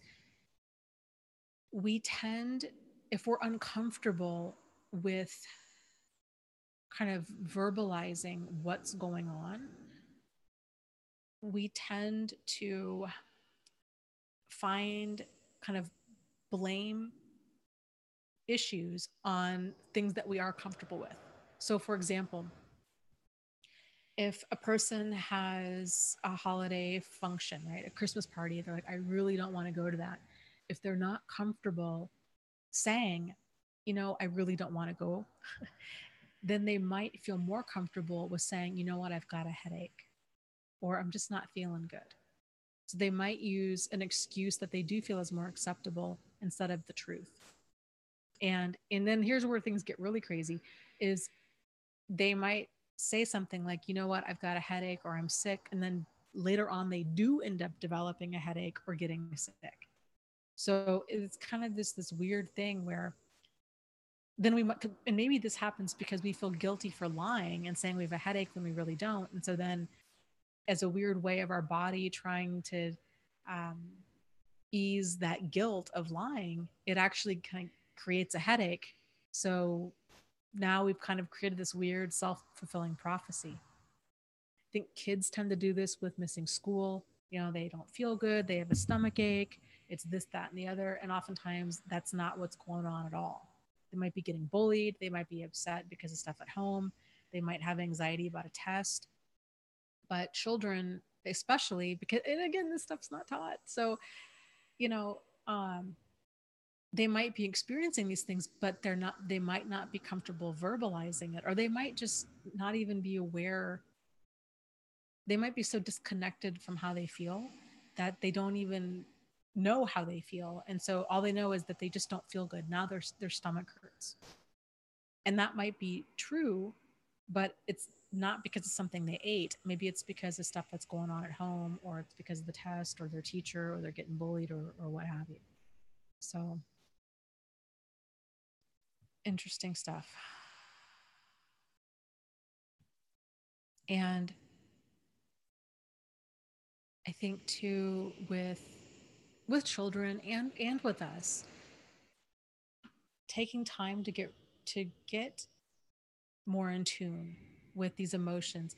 And this takes practice. I mean, it really does. And I am still at the beginning stages of this myself. And I'll tell you, it's just fascinating to me how how much is going on with us that we're not aware of. And like, I'm always surprised when I have kind of these realizations about an emotion or how things are connected. I'm like, man, how did I not see that before? That is really wild. And then you kind of think, what else is going on with me I'm still not aware of. So it's just kind of like going down this rabbit hole. It's really wild. But talking to kids and talking about, how does it feel when you feel angry? Where do you feel that anger in your body? If anger was a color, what color would that be? If you could draw a picture of anger, what would it look like? And talking about emotions and I think both in concrete ways, but also abstract ways. If anger had a smell, what would it smell like? If anger was a food, what kind of food would it be? Um, and here's something else that people do, especially kids, but adults, we do it too. Is It's very common when a person is uncomfortable giving an answer for whatever reason, consciously or subconsciously, they might say, "I don't know," and that tends to be almost like a defense mechanism because it shuts down a conversation, right? Because what do you do with that? A way to kind of work around that with yourself or with a child or somebody else is to soften that and say, okay, well, if you did know, what would you say? Or if you had to make a guess, what would you guess? And then it can feel more socially acceptable because it's like, you don't need to know. Let's just guess. But what might this be? And then it's like it takes the pressure off and it helps the brain to just kind of offer up things. Interesting.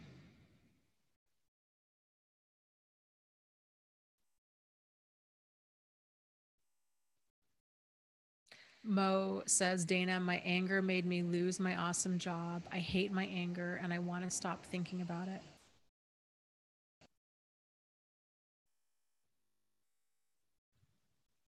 Anger is an intense emotion, and there's, and I've talked about this before, but it's really like a fire hose. Once that's turned on, it's really difficult to control, and um, we can say and do things that are not what we would normally say or do. It's very difficult. I mean, I think the one of the realizations that we can have with this is realizing when we need to bench ourselves. and just be like, okay, I need to take a timeout. I need to take some vacation time off.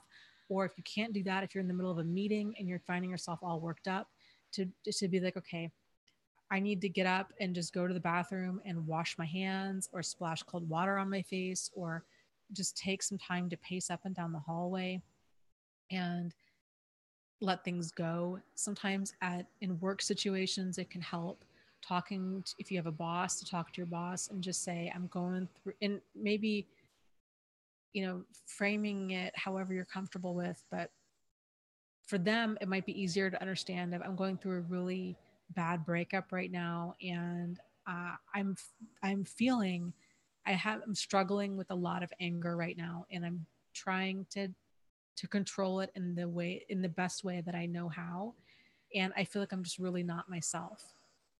And letting them know. And if you're in a supportive work environment, then oftentimes it just then people can be like, kind of more sensitive to what's going on with you, and it can help.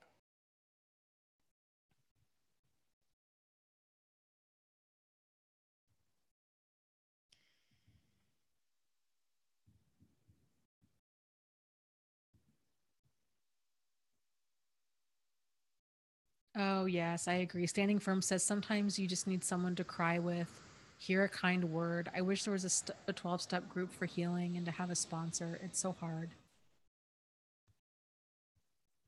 Yeah, it really can be.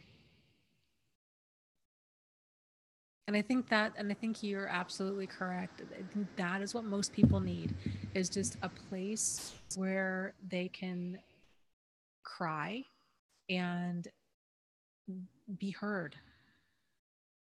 And then just to realize like you're not alone in this. You're you don't have, you know, there is a light at the end of this tunnel. Keep moving forward, keep moving towards what nourishes you and what makes you feel good, as long as it's nourishing for you, right? And like because this can be such an isolating experience, and it, it can be so difficult. And I think just knowing, oftentimes just knowing like that you're not alone and that it's okay to be upset and angry and have all these emotions.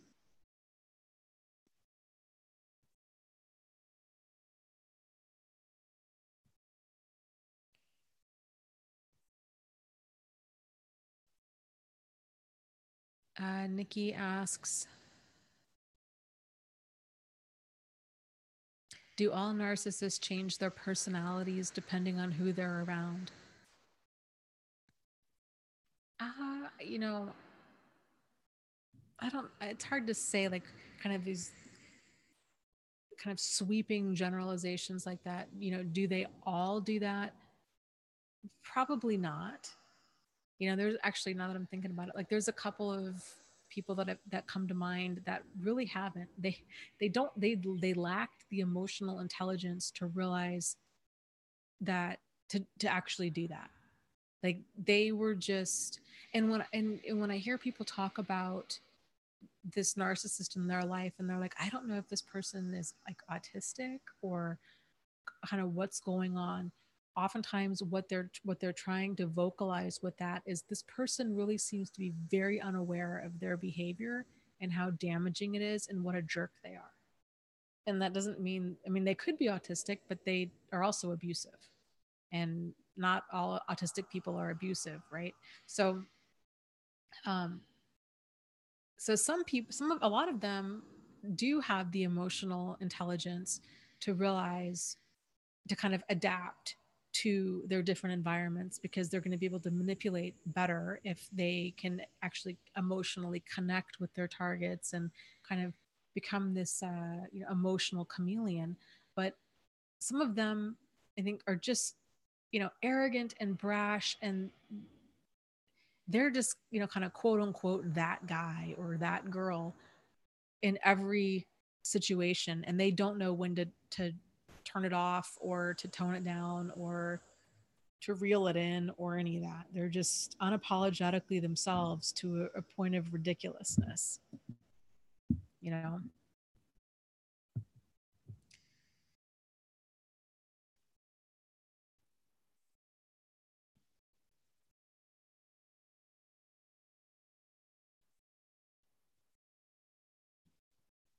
Manju says, I am a future psychologist slash social worker. What would you feel people in my profession should know as far as abuse goes?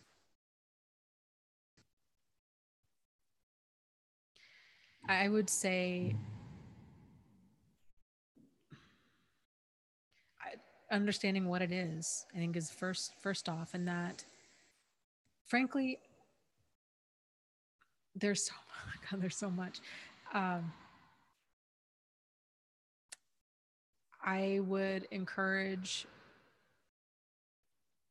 I think, understanding what abuse is, all of the different forms that it takes, that it happens to, it can happen to anybody, male, female, gay, straight, young, old, black, white, you name it. It can happen to anybody.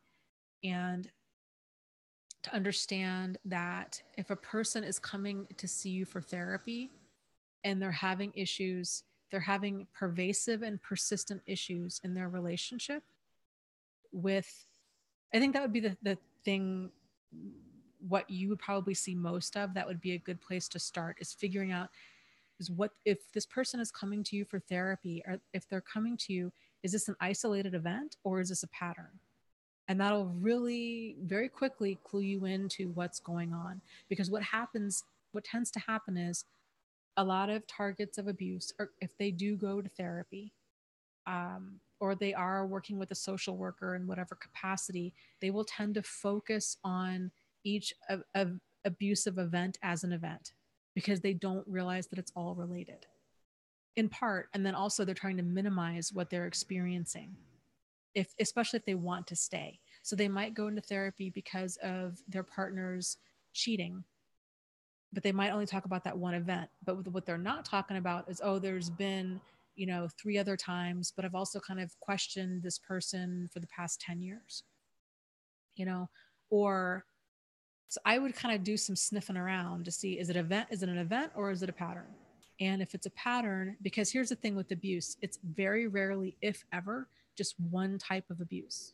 So if a person's experiencing, especially if they're experiencing physical abuse of any kind, punching, hitting, kicking, slapping, um, you know, anything like that, even if it's quote unquote teasing or what have you, if it's severe enough that it's happening in general, but especially if it's leaving bruises, even small bruises, to realize that if there's physical abuse present, there's also going to be verbal and emotional and psychological abuse present, because physical abuse is a late sign of abuse. It's a late stage in an abusive relationship, and there's not a whole lot of stages after that before that person is in serious danger and possibly may be killed. So physical abuse is very serious. It doesn't have to be major for it to escalate. So, and then I think too, being aware of how manipulation goes down, that abusive relationships have more in common with a cult, a person being in a cult, than they do a person being in a relationship. And I think that's where a lot of therapy tends to go wrong, is that they're treating these issues as if they're relationship issues, and they're not. They're an individual issue. It's the cult leader issue. It's not the cult member. The cult member, right, or the target of abuse of any kind, has their own set of issues, but they can't control what's going on. So, what I see a lot of happening is the partner of an abusive person is treated sort of like, well, what could you do to work on the relationship? And I think it's very common for partners of abuse, because their cult leader partner isn't going to change, or isn't going to change for long. And so because they're like, well, if I'm going to make this work, then I'm going to have to double up on my effort. And so then they're going to, reading self-help books and trying to do marriage retreats, and trying to work on them and trying to lose weight and do all of these things in order to save this relationship, when they're not in a relationship, they're in a manipulationship. and there's nothing that they can do that's going to change their partner's behavior, because it's their partner is, has pathological behavior. And, you know, like, there's nothing that anybody can do about that. So I guess that would be separating that out. Is it an event or is it a pattern? What kind of abuse are they experiencing? I mean, you're here. You've gone through a lot of this. It's like keying in to certain phrases that people are using. If they're using terms like, I'm so confused. This is so crazy making. This is so exhausting. I, I, or they're saying things like, I really just wish I could trust them. These are all signs that a manipulation is occurring, and probably has been occurring for a long time. So I think there's a big part in kind of reading between the lines and trying to figure out, okay, what is this person really experiencing? That's the challenge, I think, that a lot of therapists or any type of life coaches or type of one-on-one dynamic has. Because if you as a psychologist are listening to a person that's been abused, if you're listening to their experience, if they don't know what they're experiencing, they're going to have a very hard time vocalizing it to you. And so they might be coming to you saying, I'm concerned I'm a narcissist, or I'm concerned that I'm abusive, or I'm feeling like I'm losing my mind. I can't sleep. My emotions are all over the place. Like like this other gal was saying, I just got fired from my job. I'm not able to hold it together. These are all very kind of telltale signs that there's abuse present, and to kind of start digging into that a little bit, but then also moving slow as you dig. And because like I said, it's can be such a walk on such a tightrope, because if that person is still in the relationship or they want to be in it, they might not be open to hearing that they're in an abusive relationship, or they might not believe you, thinking, oh, you're just a therapist. Do you think everybody's got stuff wrong with them? And they can become very defensive, because if in their mind abuse is only valid abuse if it's really physical abuse and it's happening on a regular basis, then they're going to be quick to minimize everything else. And so a big part of um, your role in this is going to be to kind of help educate them as to what's going on. And then I think too, offering up different types of resources, and um, letting them, being open to answering questions and being open to having that discussion, and is would be a big help. So spending time, if you're not already in a support group, I would encourage you to be in a support group, and to maybe kind of be a fly on the wall and observe, because and it can be very intense. Support groups can be very intense. There's a lot of people in there that are in a lot of pain. And I know this isn't your situation, but for a lot, I think this is one of the struggles that a lot of therapists and social workers and life coaches have, is they're coming at this from their own perspective, which may not be what the person needs. Like, it's a very specific skill set that therapists and social workers work, if they're working to help people kind of get deprogrammed from a cult. It's a very specific skill set, and I would imagine that's a very similar skill set to deprogramming a person who's been through an abusive relationship. So going in and especially talking about kind of, well, what is your part in things? Let's talk about codependency or boundaries. Or if you're coming right out of the gate with that, that person's going to feel incredibly invalidated and not heard and ashamed and embarrassed and confused and angry, because they've been manipulated, and it's going to feel like a hit and run accident to them. So I would also encourage you, if you haven't already, if you're interested, is reading my book, Start Here. I wrote that book to speak to a wide variety of audiences, um, from friends and family that are trying to help a loved one to a person that's in abuse themselves. I have all kinds of terminology in there. I have frequently asked questions in there. I have, how to formulate a safety plan, uh, kind of what to look for in a therapist or a life coach, kind of what makes for a good one, what makes for not a very good one.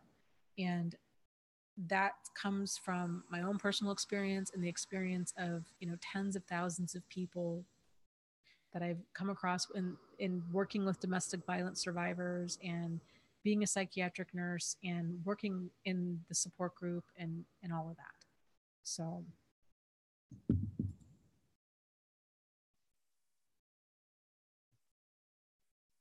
Vera says, if my friend ever wakes up, I will point her to your book and to this chat space.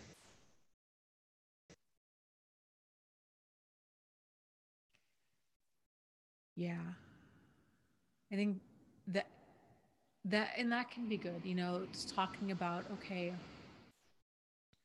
even mentioning something and if it's not my book, some other book that you feel that might really resonate with them at that time, you might just want to check out this book and then just kind of leave it alone.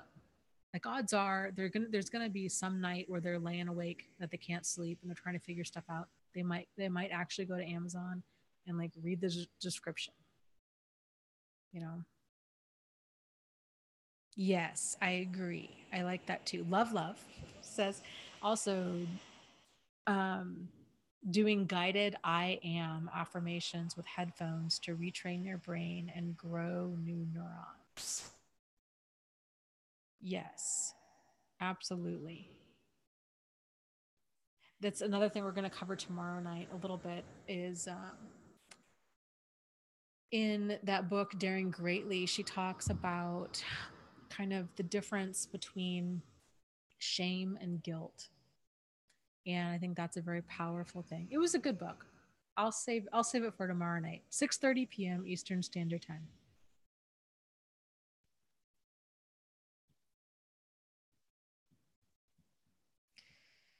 Okay.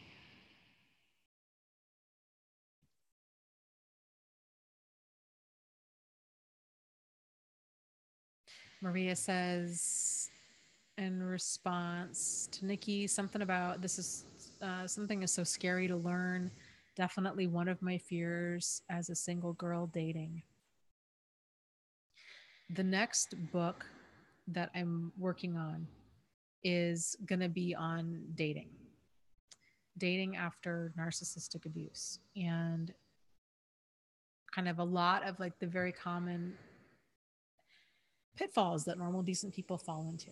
So I'm super excited about that book. I am about, I think, 90% done with the outline for it. So if you have, I don't know, I might put in there like a frequently asked questions chapters. I think that can be helpful because people, they're like literally like legit tends to be this, people tend to ask like the same 7 to 10 questions. It's so funny. Everybody thinks we all think we're so alone in this, but like we all have pretty much the exact same questions. It's weird how that happens. But uh I think one of the points, why, God, there's going to be so much that I'm going to address in that book, but it's going to be about intuition, um examining our existing kind of belief system as far as what's acceptable and what's not, and what's a problem and what's not, and examining our vulnerabilities and like our empty buckets, and um, common dating scam type scenarios, and what love bombing, and kind of the whirlwind situation that it tends to kick off, and moving slow. And one of the most common concerns, well, there's a lot of common concerns, but like one of the common concerns is people thinking like, but I'm seeing all these red flags, or I'm feeling all these red flags, but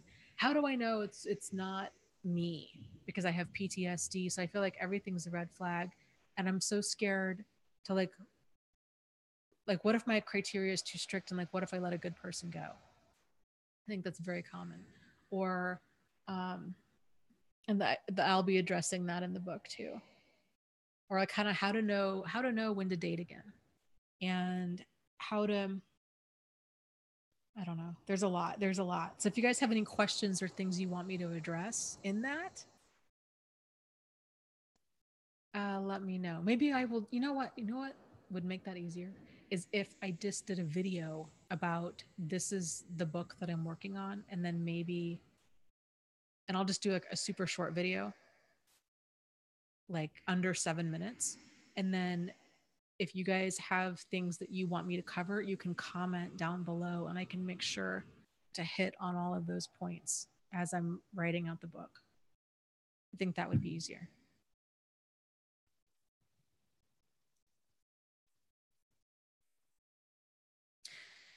Great point. Missouri Cowboy says, I had an excellent therapist and 3 that were demons in human skin. Dana has discussed screening therapists on several live streams. And yes, you know, that can be the challenge. Any profession, there's going to be a wide range of people. And therapy is no different. But for whatever reason, we all tend to think that it is. You know, we tend to think that, and I think same with like spiritual advisors. Well, maybe we tend to think this in a lot of professions, right? Like most people tend to think that spiritual advisors are like moral, good, decent people, and that teachers love children or love teaching, or that um, you know, police officers follow the law, or that therapists are somehow kind of this beacon of emotional insight. And that is not always the case. It's just this mixed bag of people out there. I think, you know, 10% of the people out there in any profession are absolutely awful and should probably lose their license or be in jail. The other 10% are probably worth their weight in gold and are absolutely fantastic. And then 80% fall somewhere in the middle.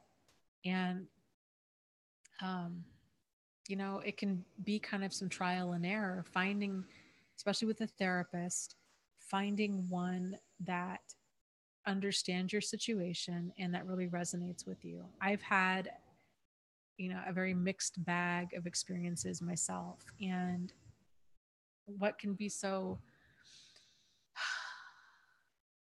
bad about that is if it can add to that level of crazy making. Because if you're already struggling with PTSD and you doubt your judgment and you doubt your perception of events and you feel like everybody kind of has a hidden agenda, it can be very difficult to tell, you know, is it me or is it the therapist? Like, who here has the problem? And it can be very easy for us to think, well, it must be me because they're the therapist. So I'm here because I have problems, right? So it can just be very difficult to actually get a good read on the situation. And the added challenge with therapy is there's no witness to your experience. It's you and the therapist in the room.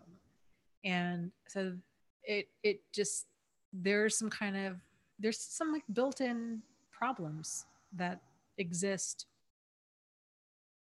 kind of in that one-on-one dynamic. And um, I'm a big fan of kind of people joining support groups, joining multiple support groups. And I think they're going to get a lot more clarity and validation in a wide variety of support groups. And you can take those little nuggets that you dig up and then go into therapy and explore it further, or go with a life coach and explore it further. So I personally, I feel like the vast majority of my healing came from being in a handful of different support groups, hearing from other people, reading. I read a ton about all of this stuff, and um, getting feedback from people. You know, I not that I would recommend that anybody start a YouTube channel, because like I don't think I would really recommend that. It's a lot. Emotionally it can be very, very difficult to start your own support group or to start a YouTube channel. Dealing with the criticism and being the bad guy, or uh, you know, like it's just it's so hard. It's so hard when you're doing the best you can do, and people criticize you or they don't see that, and it just can really rock a person emotionally. But for me, actually a lot of the negative criticism that I got from my channel, even though there were many times where I would leave in tears, there was some truth to some of the things that they were saying that helped open my eyes, that I, unfortunately, like I guess I needed to hear it in that brutal of a way for it to get across to me.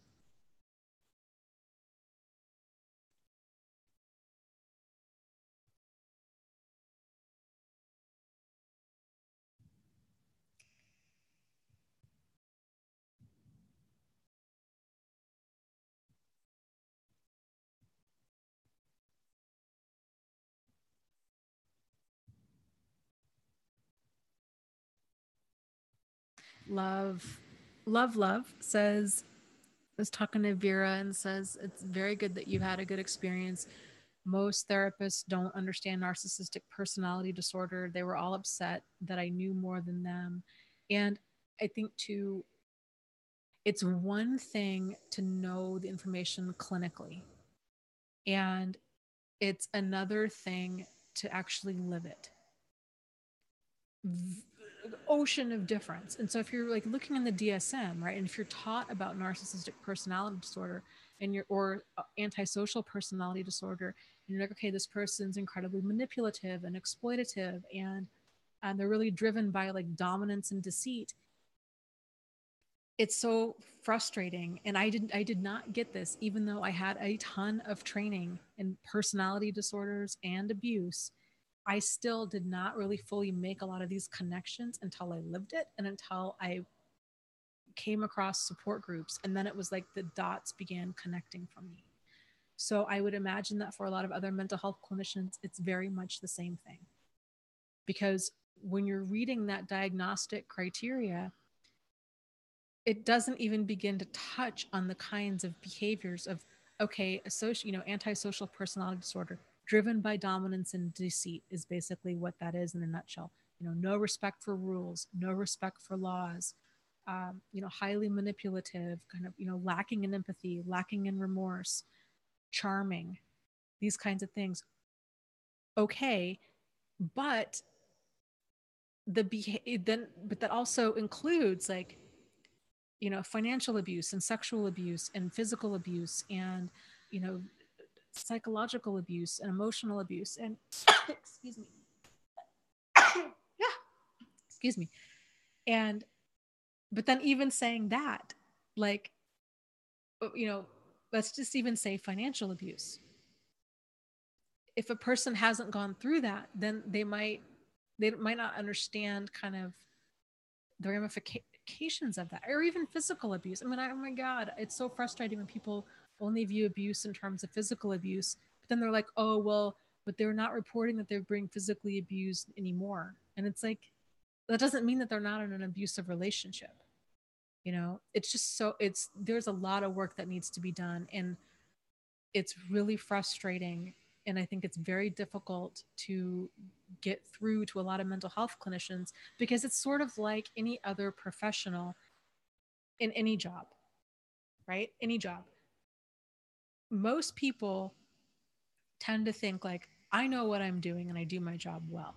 And they're not open to hearing otherwise, especially from somebody who's not in that field. It's like if a patient goes to a doctor and says, uh, here's a pamphlet I found about Crohn's and about switching my diet or whatever. If the doctor, like, especially doctors, right? But like a lot of doctors are not going to want to listen to that. They're like, no, basically that's the attitude of, I already know all this. I went to college for it. I don't, whatever information you have, it doesn't matter because I know it all. And it's the same in any, whether the person's a landscaper or a doctor or an architect or a restaurant owner or whatever. Like, you know, it's difficult for people to be presented with new information without feeling incredibly defensive. It's just kind of how human beings are wired. So that's kind of the added challenge, I think, with all this.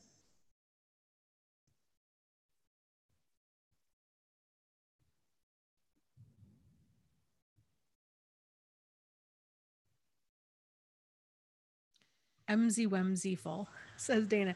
Would you agree that the Real Housewives franchise is a narcissistic abuse showcase, normalizing borderline dramas? Uh, I have never watched that show. I think most quote unquote reality TV show in general is, well, I think it's scripted. And I think it's very much geared towards ridiculous levels of drama. So yeah, it's all a problem. It's all a big problem.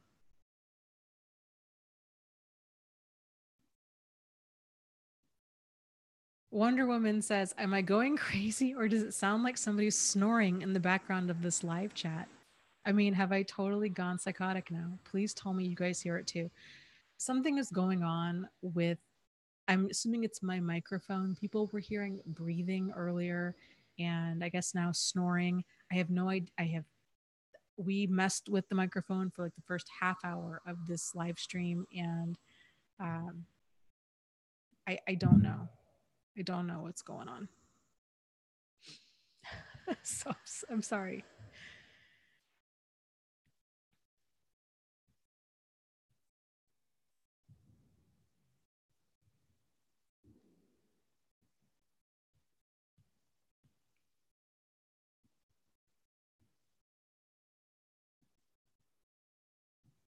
Sherry is saying, yes, this is so correct. I just tuned in and caught the tail end of this. There is so much more to it. My experience here with this is only helping me more as a mental health therapist.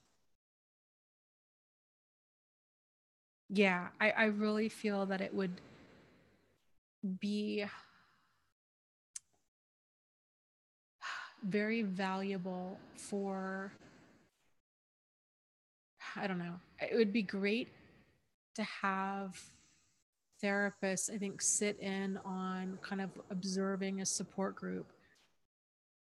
But that's even so hard because I still don't know if they would fully get it. Because to a person who hasn't lived this, a support group can seem like we're enabling people to stay stuck in their anger, that we're, well, we just need to talk more about their part in things and accountability. And I get it. Like I can see how support groups can seem incredibly dysfunctional to outsiders and even to people that have healed and that are not so raw with pain. This is something I've often struggled with the support group is I feel like there almost needs to be different types of support groups because what happens is as a person's understanding of all of this kind of grows, then their how they relate to other people, how they understand all of this grows and changes as well. And it's very hard for a person to remember the pain and the confusion from day one, so like if you've been learning about all of kind of all of the terminology and you really understand, because it takes, seriously, it takes a person, I would say, at least a solid 6 months to a year to fully wrap their mind around that this other person has zero emotional investment in us, in a relationship, in people in general, and that they can pretend to care so deeply. That's just a very difficult thing for a normal and decent person to understand because it's not how we interact with the world. And so, oftentimes a person, when they're in a support group, that's where they're at. They have a lot of questions and they have a lot of the same questions and they're just trying to make sense of it all.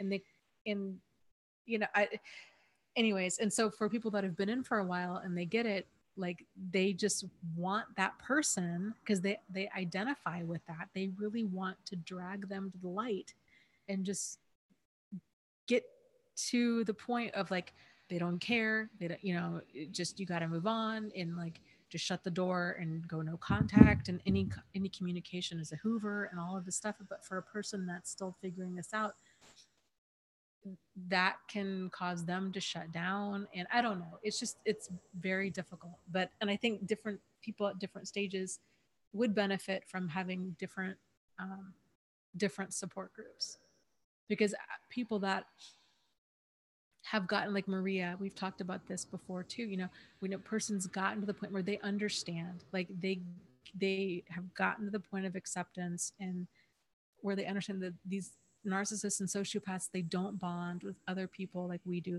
There's not that level of connection there. They've accepted the situation for what it is, and they're no longer trying to fight it or justify or minimize or deny or hold on to hope that things are going to be different. Like, they've accepted it. Down the road, then at that point, oftentimes focusing on, okay, let's figure out why you were attracted to this person to begin with. Like, you might think that this was a hit and run kind of accident, relationship accident that you were in, and that you were targeted and all of this stuff. But let's explore this deeper. Have you ever had a relationship where you were left feeling emotionally devastated or used, abused, and exploited before?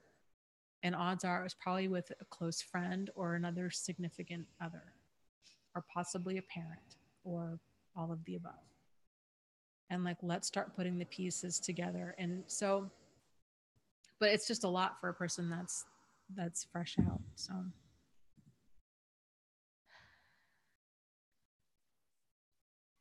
Maria says, yeah, The Bachelor fosters this belief that we women must fight for, chase, and wait to be picked and be happy to be the one picked. You. Yeah. And same with, in all fairness, same with that show, The Bachelorette, right? Like, it's the exact same show, but the script is flipped. It's just absolute garbage is what is on TV for the most part. All of these reality shows, all of these dating shows. I was watching something the other night, and the show was something like Married at First Sight. And these people like all get married to this person, and then they just try to make it work. I'm like, what kind of absolute just dreckish drivel is this? Come on, people. Like, we're adults. This is nonsense. And I feel like as a society, but it's entertaining, right? It's just, let's just watch these people, implode, basically. It's just stupid. It's just so frustrating and stupid to see this crap that's on TV. And it's like, well, no wonder. Like, no wonder people get caught up in these types of relationships, because this is being spoon fed to us as a society as somehow seen as like normal or romantic. And it's not. It's just toxic cesspool of television and movies and music. Gross. Ugh.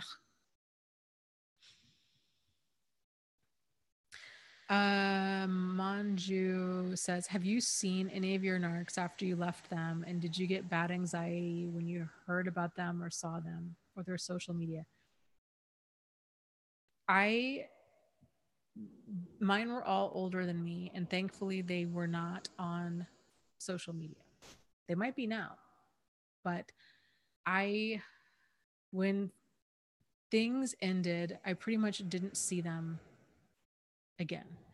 They were trying to, one was trying to contact me, like blowing up my phone with like text messages and my emails and stuff like that, and was very like quote unquote persistent.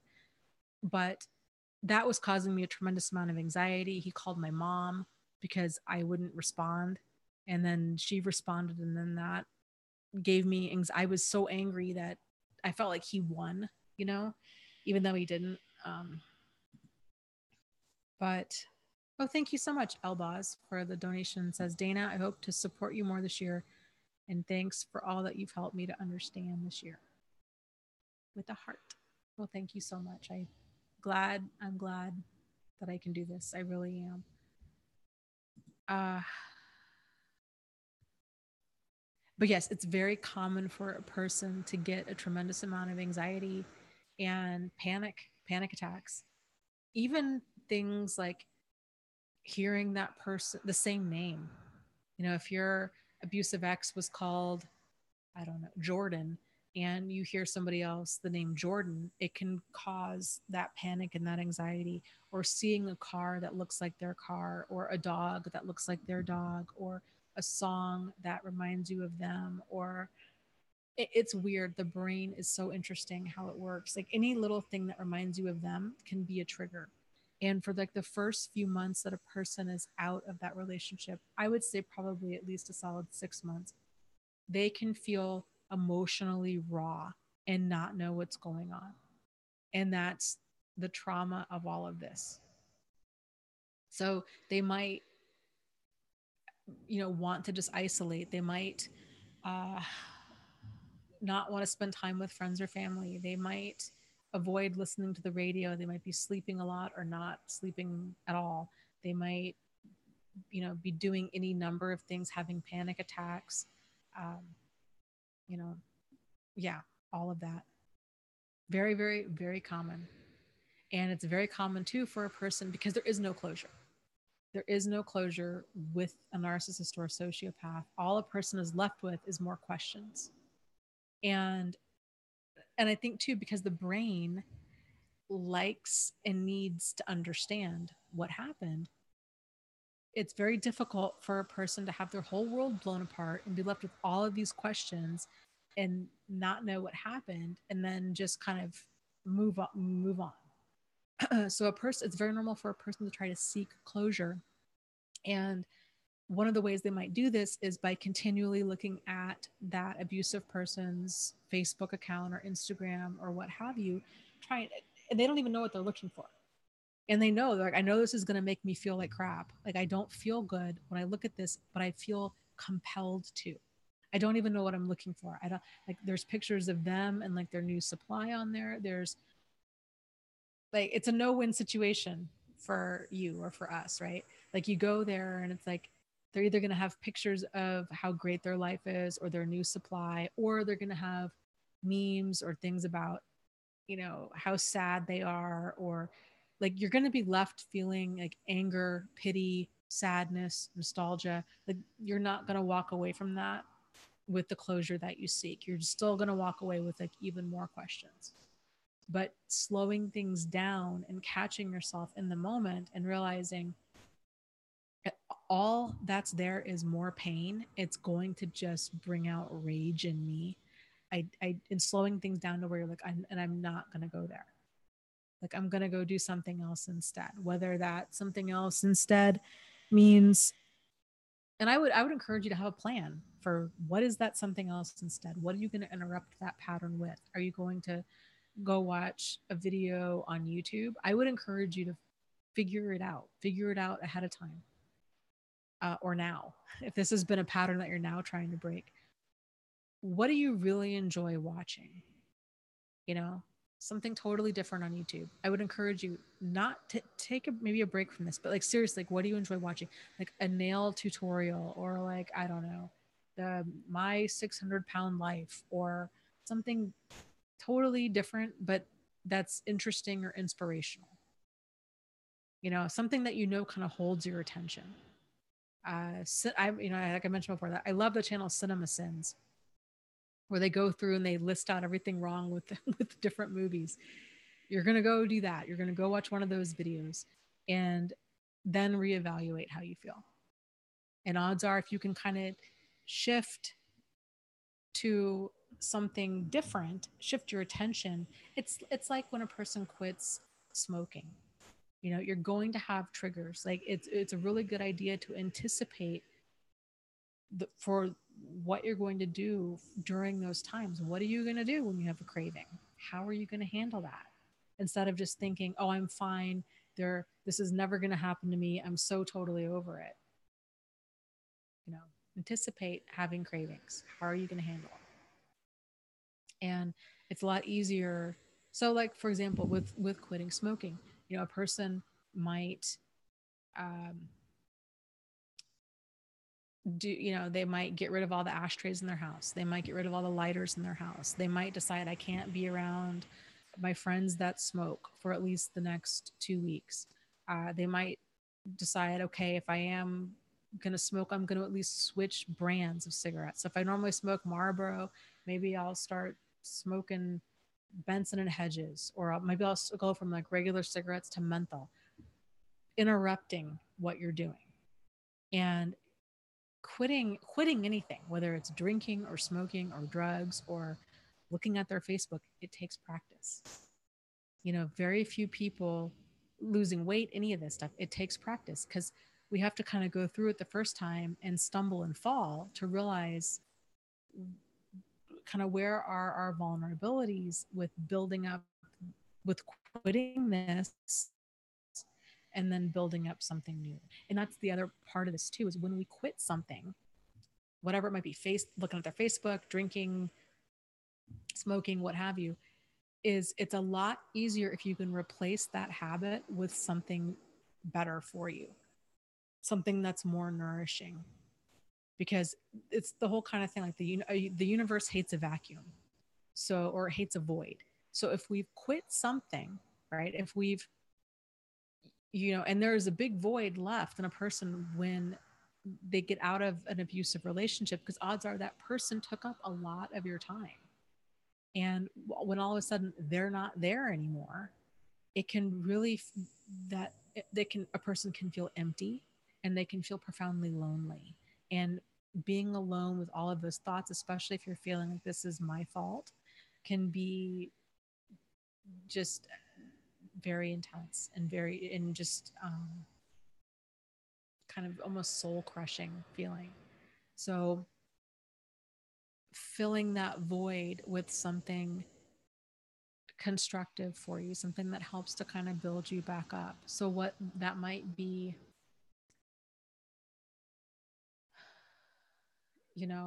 watching YouTube videos, getting organized, going to the gym, taking up yoga, doing yoga at home from YouTube videos, listening to affirmations, walking your dog, uh, you know, painting your toenails, ironing all of your clothes. I don't know.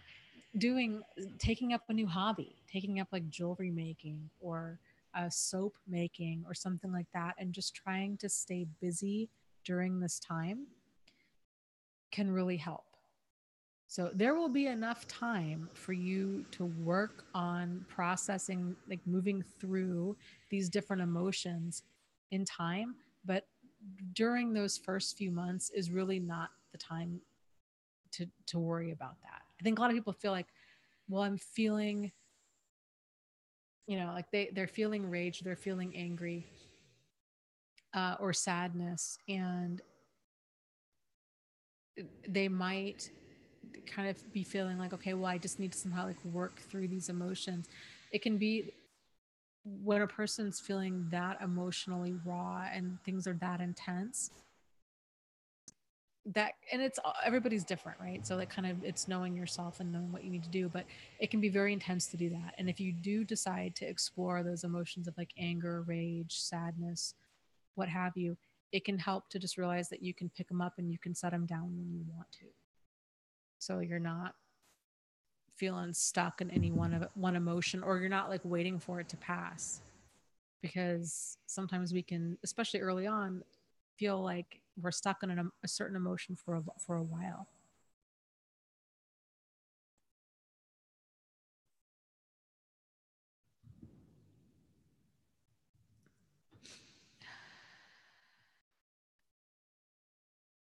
Love says, most of the time I can't think straight. I'm always in a stressed state. And Standing Firm says, yes, me too. My memory is awful. Okay, so, and that's good that you realize this. So during this time, when I was going through this, during that time, I referred to it. I kept thinking, I'm like, what is wrong with me? Like I felt like I had mashed potatoes for brains.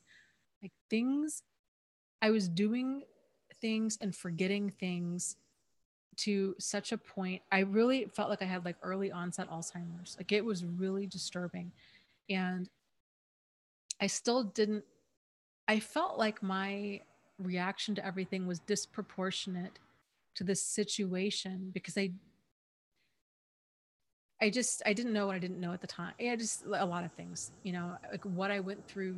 I felt like it shouldn't have been as traumatic as I felt it was. I don't know. I didn't give how I felt validation, like, or the credit that it deserved. I just didn't know what was wrong with me. And so, um, but knowing that about you, okay, so you're like, okay, I'm really stressed and I'm forgetting things. this is a time for you to kind of bench yourself and to not make any major life decisions, and to be kind to yourself and compassionate to yourself. And so if you are doing things, if you're catching yourself, you're what was I thinking? Or like, what was I doing? To realize it's just all part of it. Your brain is busy trying to process what all happened. So it just kind of doesn't have that storage space available to process day-to-day stuff is really what's going on. It's like all of those resources are being utilized by other areas of your brain.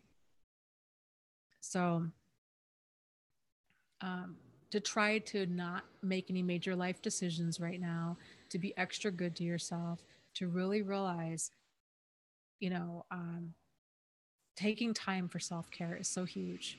And, you know, if you can afford it, to get extra massages right now, or to go to yoga, there's free yoga tutorials on YouTube, or taking time for a hot bath, or um, just, man, I tell you, like anything that even registers to you as self-care that you can do it. Because here's a realization that I had when I was going through all of this is I'm going to go through all of this anyhow, right? Like I, time is going to pass anyhow. I'm going to be going through all of this anyhow. So I might as well make it as comfortable as I possibly can for myself. Like I will never look back on this and think, boy, I really wish I would have worried about that more.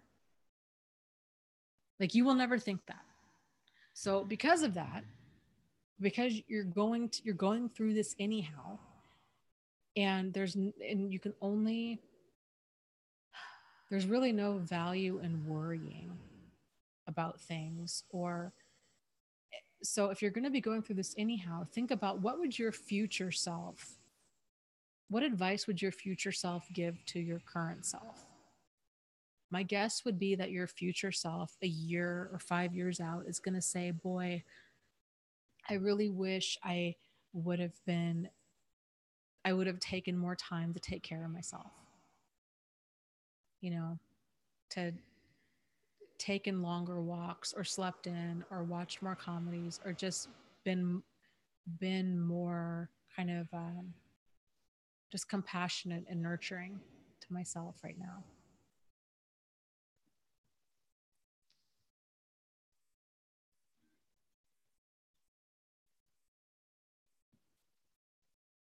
Yeah, standing firm says, yeah, it's like I can't even make decisions sometimes. Yep, that's very common. Very, very common. And I think, realizing that you're very vulnerable right now. And any decision that you might make is not going to probably be from like a grounded, clear place. So it's sort of like, when a person experiences a death, or a divorce, any type of like major life event, kind of the common advice that's given is really don't make any major decisions for at least a year, because you're not thinking clearly. But what's so dangerous about this is a person might find themselves in a scramble, like either an emotional scramble or a financial scramble, and they might think that they're thinking clearly. They're like, oh my goodness, I just had this amazing idea. Like, I'm going to go move, across the country, and I'm going to go do all these things. And people tend, when they're in the scramble, they start doing kind of making extreme choices. And then that tends to, a year, 2 or 3 years out, they're like, what was I thinking? So it's one of those things, like, if you're making decisions right now, I would encourage you to make the least committal ones possible. Now is really not a great time to go buy a house, or to move, or to switch jobs, or any of that kind of stuff. And I know it can be really difficult. I think a lot of people tend to uh, want to, and I get it, like they tend to want to buy houses. They move and then they want to buy a house. And for a lot of people, I think it's this feeling of like, okay, I want my own space. I want to be responsible. I want to nest. I feel like there maybe it's that scramble of I need to make up for lost time. I just want my own space. But if they're not feeling settled within themselves, I mean, buying a house, I don't know, buying a house is a big deal, and it's kind of difficult to get out of if you do decide you want to sell it. But just, I don't know. I think, yeah, kind of keep things, if you can rent, if you can uh, just kind of keep yourself in a holding pattern and realize that you're healing and that you're probably not thinking clearly right now.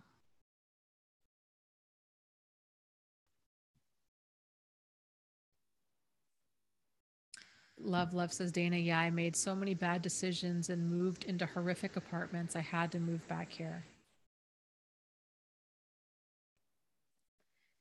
Yeah, and it's easy to make bad decisions if we are very out of if we're emotionally overloaded and we're very out of tune with ourselves, because there really truly is like kind of this reconstruction period that a person goes through after a relationship like this, where it's such an overwhelming time, but it's such a time. It really can be like this time where a person starts to bloom, and you might not realize that that's where you are. It might feel like, no, I'm pretty sure I'm just surrounded by dirt. Look, I'm not blooming. I'm just surrounded by dirt and manure. But you're going to have so many realizations and I think insights, and oh, there's so much wonderful things that can be gained from this. And so much self-discovery and just, I think when a person comes out on the other side of this, they are oftentimes a very different person. And that can be for the better, for sure, you know. But especially if they can do all of that, if they can squeeze out as much of like as many of these lessons as they possibly can and make this experience kind of work for them as much as possible, there is so much personal growth to be gained that who you were before this happened and who you were now is a very different person, you know. So it can really radically change your life in many positive ways too. I know it might feel like, you this changed your life for the negative and now you're angry and bitter and you don't trust people, and there's all of those intense feelings, but there's a lot of good that can come from this too if we can. And it's not even, I shouldn't even say it like that, like it's good that we make come from this. So there's a lot of stuff that you can still squeeze out of this and make it work for you.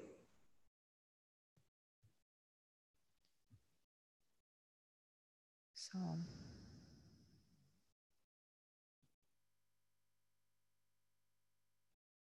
Elbaz says, Dana, do you feel like your childhood inner wounds are healed?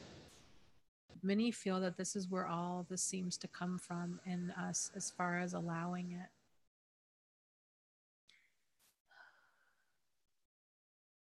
I think that's a great question. I think the best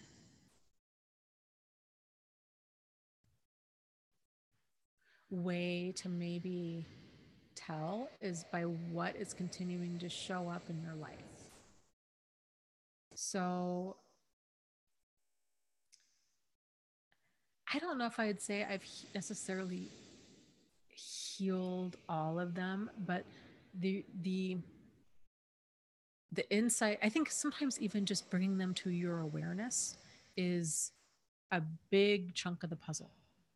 I mean, my goodness, from me, from my experience, and I think for a lot, again, for a lot of people too, realizing, oh my goodness, we kept falling for love bombing, mistaking that intensity for sincerity, because maybe we were walking around feeling very unloved and very unimportant for a long time. And so when somebody was quick to make us feel loved and important, we drank it up. sometimes just having the awareness of that, like what love bombing is and why we fall into it, is enough to for a person to break that pattern. They might still feel that pull. I still very strongly feel that pull when I experience it, but I also realize that it's not real. It's like feeling that pull of that a drug user or an alcoholic probably feels. It's still there, but I see it for what it is, and I'm able to slow things down. I don't get lost in that confusion of, but what if maybe this time it's real, and like what if, I don't get lost in the what ifs. Like I realize this is um, that love bombing and that intensity is never healthy and it never ends well.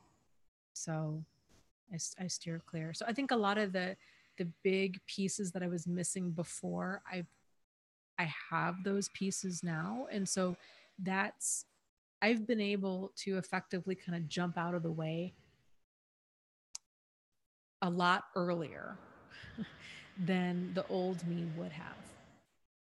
And here's the thing with I think with manipulative people or problematic situations in general, because for me it wasn't just you know um, limited to men. It was with a lot of friends. It was with work situations. It was like I didn't have a good grasp on what was problematic for me, and uh, I was very out of tune with my emotions and kind of all of these emotional signs that our brain sends us. I was a lot more in tune with other people's pain than I was my own, for a wide variety of reasons. And so yeah, I feel like I've gotten that a lot more into alignment. I can watch. It's interesting now because now I can kind of watch these feelings as they surface, and that pull might still be there, and I might even still fall into it, every now and again. But it's slowed down to the point where it doesn't feel so compulsive. It's not like a knee jerk reaction of, oh, somebody else needs help, I need to jump in and save them, or which never really works anyhow. But like, or um the pull of the love bombing, or the uh you know I don't know, I just, or people pleasing, or in any of that. Like it's still kind of there, but it's manageable. And if I do, because I have gotten caught up a few more times, like after my last major relationship, I have gotten caught up a few more times with emotional manipulators. And that can be absolutely devastating when that happens, because then it can put a person right back to square one, where you're like questioning your judgment and your perception and like, what's wrong with me? It, it, you can be very hard on yourself when that happens. But if you can try to replace all of that judgment with curiosity and be like, okay, well, if something is like this is happening again, what is going on? Like, what was my appeal to that? What did I gloss over? Why? What could I do differently next time? So what I've noticed is that each time I come across a problematic person or situation, that I'm seeing it more and more clearly every single time, and the duration that I'm staying in it is it's becoming less and less. So what might have taken me 3 years to get out of before takes me maybe 3 months or 3 weeks, or sometimes 3 minutes, and then I can see stuff and I'm like, okay, I'm out. So it's just, I don't know, it's a lot. It's like it totally changes how you understand yourself and your emotions and other people and the world, and like it's a lot. It's a lot.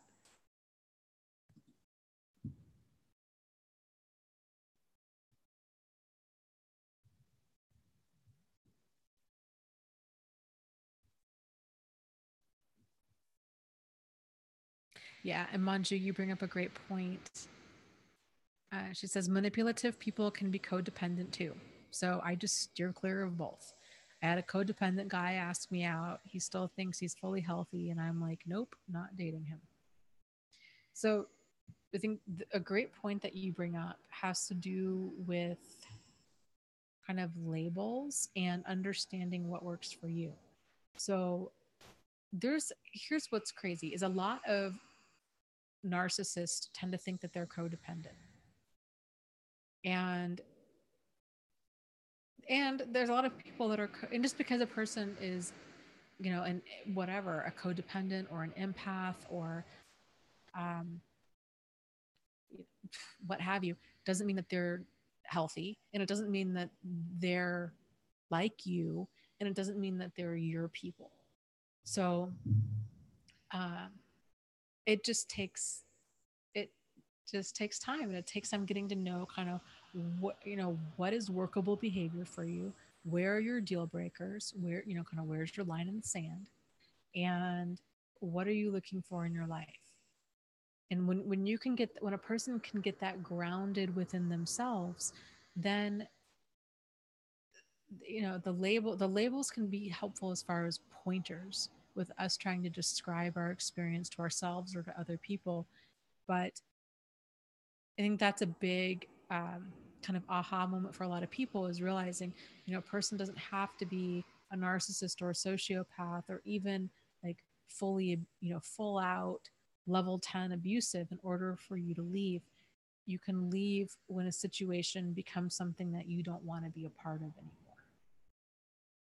And that's a big thing for a lot of people, because so many of us are like, no, I thought we had to stay in here and get dragged through hell until we couldn't hang on anymore. Like, that's what we're all doing, right? Like, no.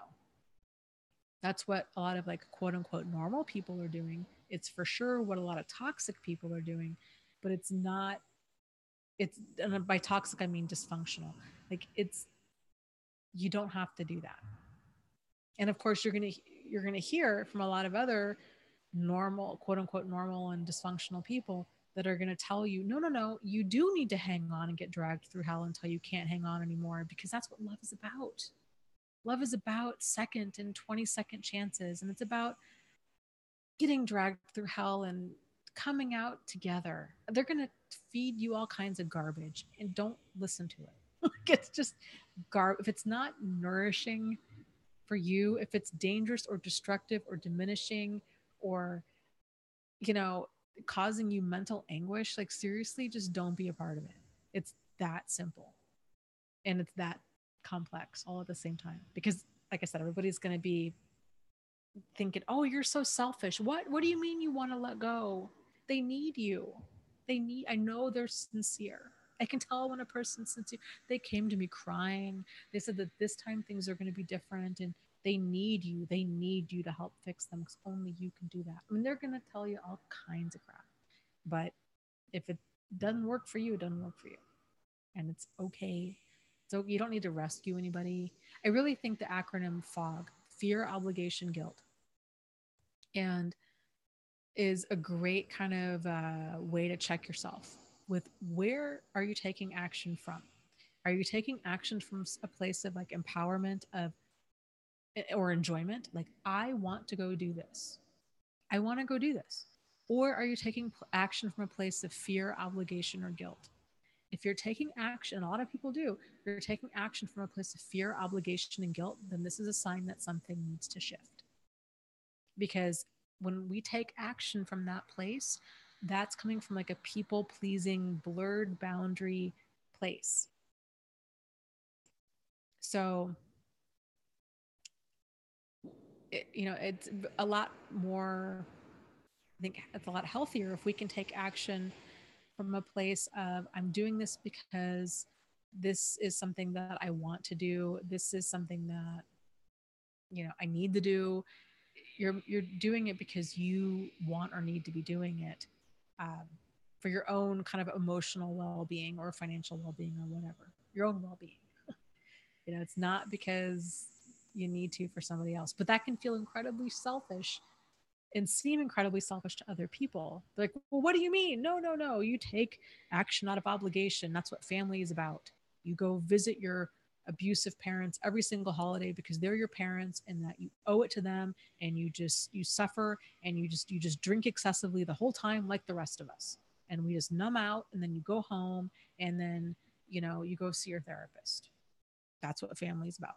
Like, you know, and it's like, wait, what? No, I'm not doing this. Like, time out, you know? And then you can take action from a more empowered place of, okay, if I'm going to go visit my family, it's going to be more on my terms. Maybe my mom or dad wants me to stay for 3 weeks. I can't do that. But maybe I want to go and stay for 3 days. But if I go and stay for 3 days, it's not because I'm staying because I feel obligated or guilted into doing this. It's because I want to go because I want to, I don't know, make peace with them, or I'm going to go spend time with other friends I have in the same city, or like, do you see what I'm saying? Because if you go and you take action from a place of fear, obligation, or guilt, it builds resentment. So, just across the board, not only is it an unhealthy reason to be taking action or a place to be taking action from, it's you're delaying, um, you know, it's not being kind or compassionate. It's being, it's poor boundaries and it's building resentment. And then there comes a time where then that it's like that pressure cooker, and then a person just ends up, it ruins relationships. So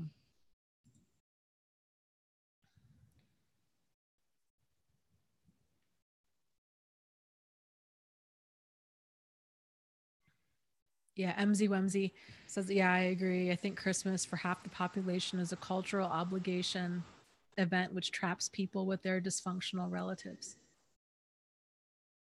Mm-hmm. Big time. And what's even crazier about that is it's just all of it. Like, people that spend all this money that they don't have on gifts that they don't care about for people that they don't even like. And but then we all, it's just everybody's just running around like pretending, you know. And that, and not everybody, but a lot of people. And there's all this pressure of like, if you really loved somebody, it's, oh god, any holiday too. That's why I have such issues with that. It's like at Valentine's Day, well, if you really love her, give her diamonds or a car, or it's just like, wait, what? Time out. Like, this is insane. This is insane because that's not love. You know what I mean? Like, it's that stuff's nice, but there's all of it's marketing using guilt to be like, okay, now if and I don't know, Christmas is the same way, and expectation and all of this stuff is just a lot. Doug, hello. Thank you for the live stream donation. Says Happy New Year, everyone, and Dana too. Sending light, love, peace, and healing to all. Thank you so much, Doug. I hope you had a good holiday. And it is always a pleasure to see you pop in.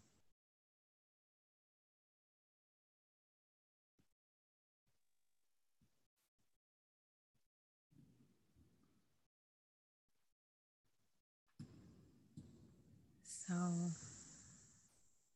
yeah, and Love says, stand your ground. It starts feeling so good the more you practice it.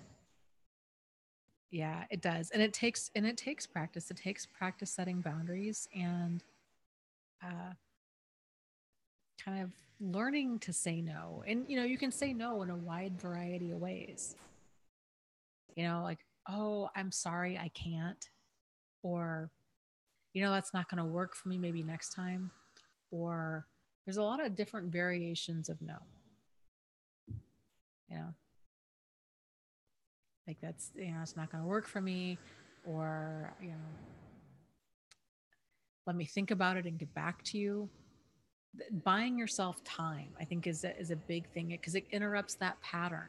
Because so many of us that struggle with people pleasing and kind of having blurred boundaries, it is kind of like that knee-jerk reaction where somebody asks us for something and we're so quick to be like, yes, what do you need, what can I help with, sure thing, no problem. Just slow things down and practice just saying, hey, you know what, can I get back to you on that? And then, because what happens is, if a person has trouble saying no, and if they're so used to being in this yes person mode, it can feel, when somebody asks something of you, it can make a person feel knocked off balance, and then they don't know like they freeze, they don't know what to say, and they just say yes. And so buying yourself some time, hey, can I get back to you on that? Or, let me check my calendar, or can I give you a call tomorrow and let you know, or I need to think about it. There's always kind of different things that you can say to kind of break that knee-jerk reaction. And honestly, that might even be something that might be good to practice anyhow, even if you have no problem saying yes.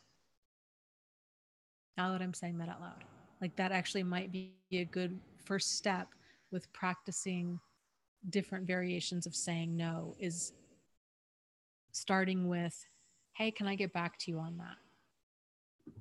And getting comfortable with, not saying yes right away, and getting comfortable with other people's reactions to that. Because you're not, you're not necessarily saying no, you're just saying, hey, can I get back to you? And getting comfortable with that discomfort, because it is uncomfortable at first. So that's just something to think about.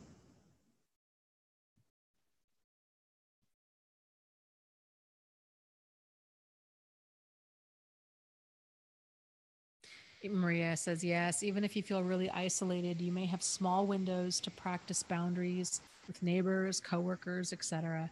Practicing boundaries is so empowering. Yeah, I think that's really good advice. I think too, when people start learning about boundaries and they start trying to practice them, it's like anything else. We tend to think it's boundaries with this one problematic person in our life. It's our husband, or it's our mother, or it's, your wife or whoever. And not realizing that boundaries are a part of every single relationship, friends, coworkers, neighbors, um, children, significant other, you name it. And it's going to take practice with each of these people in each of these different ways. That can sound so overwhelming, I know, but like it really does get easier with time, to the point where it's just kind of second nature. Like you just don't even think about it. And, you know, and here's the thing too, it's a lot easier to set boundaries with new people in your life and um, strangers, because there's not that emotional investment. And frankly, most people have no problem with other people having boundaries. It's the hard part is setting boundaries, is changing the dynamic with friends and family, because everybody's used to, this is how we do things. And then when you start changing it up, they don't know how to react to that. And so it can be very difficult. So, I'm a big fan for anybody that is at the point where they're considering wanting to date again. You've heard me mention the website before, meetup.com. I think that can be a really great way to get out there. It's free. A lot of the meetups are very low cost or free. It's the general public, so it's a mixed bag of people. It's not a dating site. And I would encourage you to sign up for, I mean, like, no joke, like at least a dozen different meetup groups, and see, okay, anything that even remotely appeals to you. And maybe even a few that don't, just because it's something new. And go to these different groups. Even if you're like, I don't want to meet people, like I just want everybody to leave me alone, it can still be a good way to observe other people and observe other people's boundaries, and just, in a very non-committal way. Like you guys can, go to like a meetup dinner kind of a thing, and just sit back and observe the conversation and the body language and how people interact with other people, realizing you can get up and you can leave at any time, you know, and they're total strangers. If I don't know, something terrible happens, like you never have to see them again. But it can be a really great way. And then if you do decide to start engaging with the group, it can be a really great way to start engaging with people in a group setting, which is a lot more comfortable than kind of a one-on-one setting. It's not about dating, and hopefully you'll have some fun in the process. And you can generally, it's hit or miss. It's the general public. But, if you go to enough meetups, and different people tend to go to different ones, maybe you can meet some people that are also that are kind of more along the lines of like your people, you know? So I don't know. It can be a great way to start kind of getting back into life again. What concerns me and what I see a lot is people that are out of a narc relationship for any length of time, 6 months, a year, a couple years. They decide they're lonely. And so they're like, you know what? I lost all my friends in this relationship, kind of it was awful. I have nothing in my life. I have this big void in my life and I'm really lonely. So I'm going to start dating again. Because on some level, I understand, I get it. Like that kind of makes sense, right? And so then they start dating. And then if they don't have kind of a solid grip on like boundaries and understanding like their intuition and their emotions and all of this stuff, it's a crapshoot. There's a very solid chance that they're going to get tangled up again with somebody, with an emotional manipulator, or even just riding the highs and lows of dating. Like the person could be totally a great person, but then if they're not interested or something happens, it can just be absolutely emotionally devastating. And they can have a really difficult time with that. And it's just, I would encourage people, shore up your dam. You know what I mean? Like get your support people in, get your ducks in a row, like kind of get some hobbies, get some friends, get a social life kind of, and to where when you're dating from a place of wanting somebody in your life, not needing somebody in your life. And you're going to be able to be more inclined to slow things down because you realize that you've worked hard. You have this life that you love, and you're not going to just let just anybody into it. And so it's a lot easier to approach dating with kind of that mindset of abundance if you are okay with like walking away from a relationship. It's very difficult for anybody to walk away from a problematic relationship if that's the only other relationship they have in their life. It's just really difficult. So just kind of some food for thought there. Oh, well, thank you. Missouri Cowboy says, y'all are awesome with the live stream donation. I appreciate it. Thank you so much.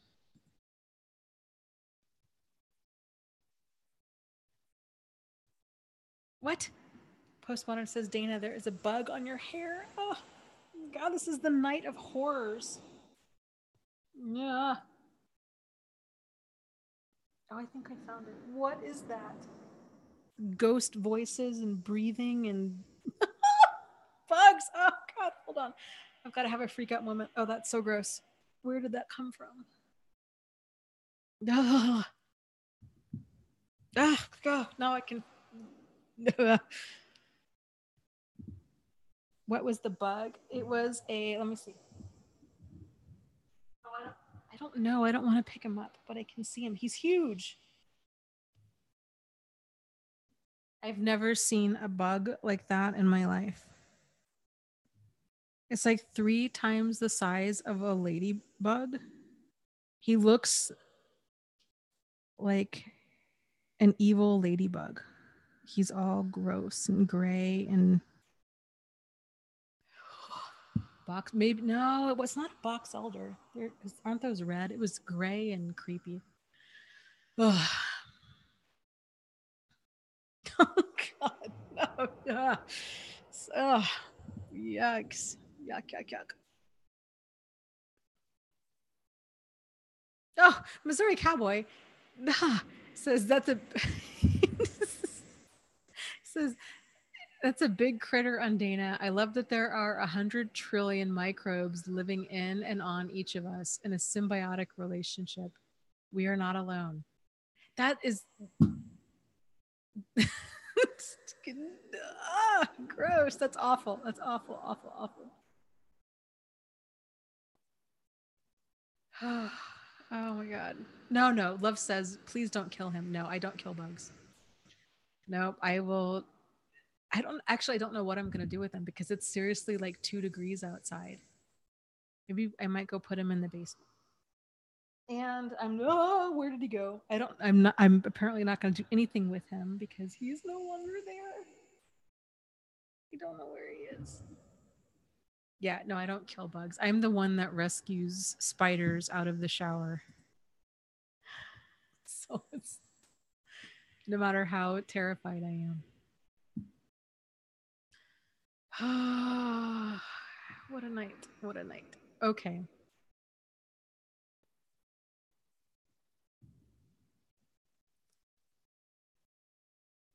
Oh, this is very off topic. Court Shannon says, talking to Love, it says, have you heard about glass fusing?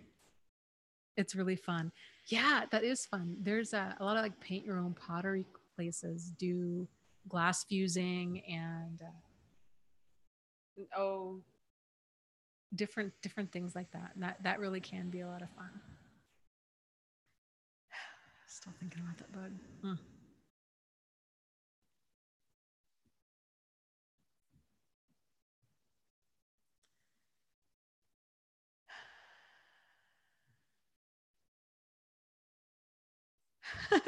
Court Shannon says, only here would we have compassion for insects. Wait, where did she say? Yes, my people. Oh yeah, totally. I get that. I was so shocked when people have made fun of me my whole life for that kind of thing. Just like saving insects and yeah, all of that. And I was so shocked when I started like finding other survivors that have gone through narc abuse, and I'm like, we all have so much in common. Like, not all of us, but the vast majority of us have so much in common. It's just uncanny. And I think that level of empathy, I think you'd find that there's a lot of like vegetarians and vegans in this community. There's a lot of you know spider rescuers and yeah, just people that tend to find stray animals a lot.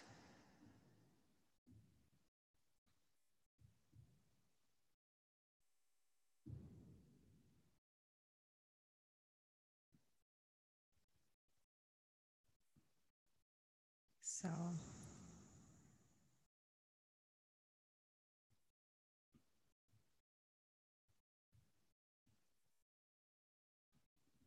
okay, are we? I don't even know. I'm so disoriented as far as time goes. I think how I don't even know how long we're over on time.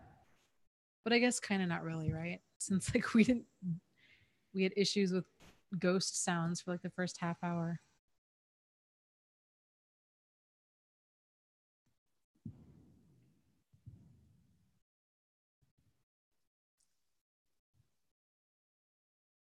Okay, so let's do a kind of guided chill out meditation thing. I need to get in that mindset because I tonight has been the night has been long and full of terrors.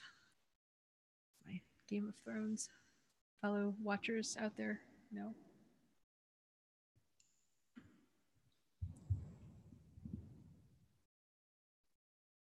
Court Shannon says it's so weird to experience a live chat. Whoa. Yeah, it's a totally different experience, isn't it? Like versus listening to it.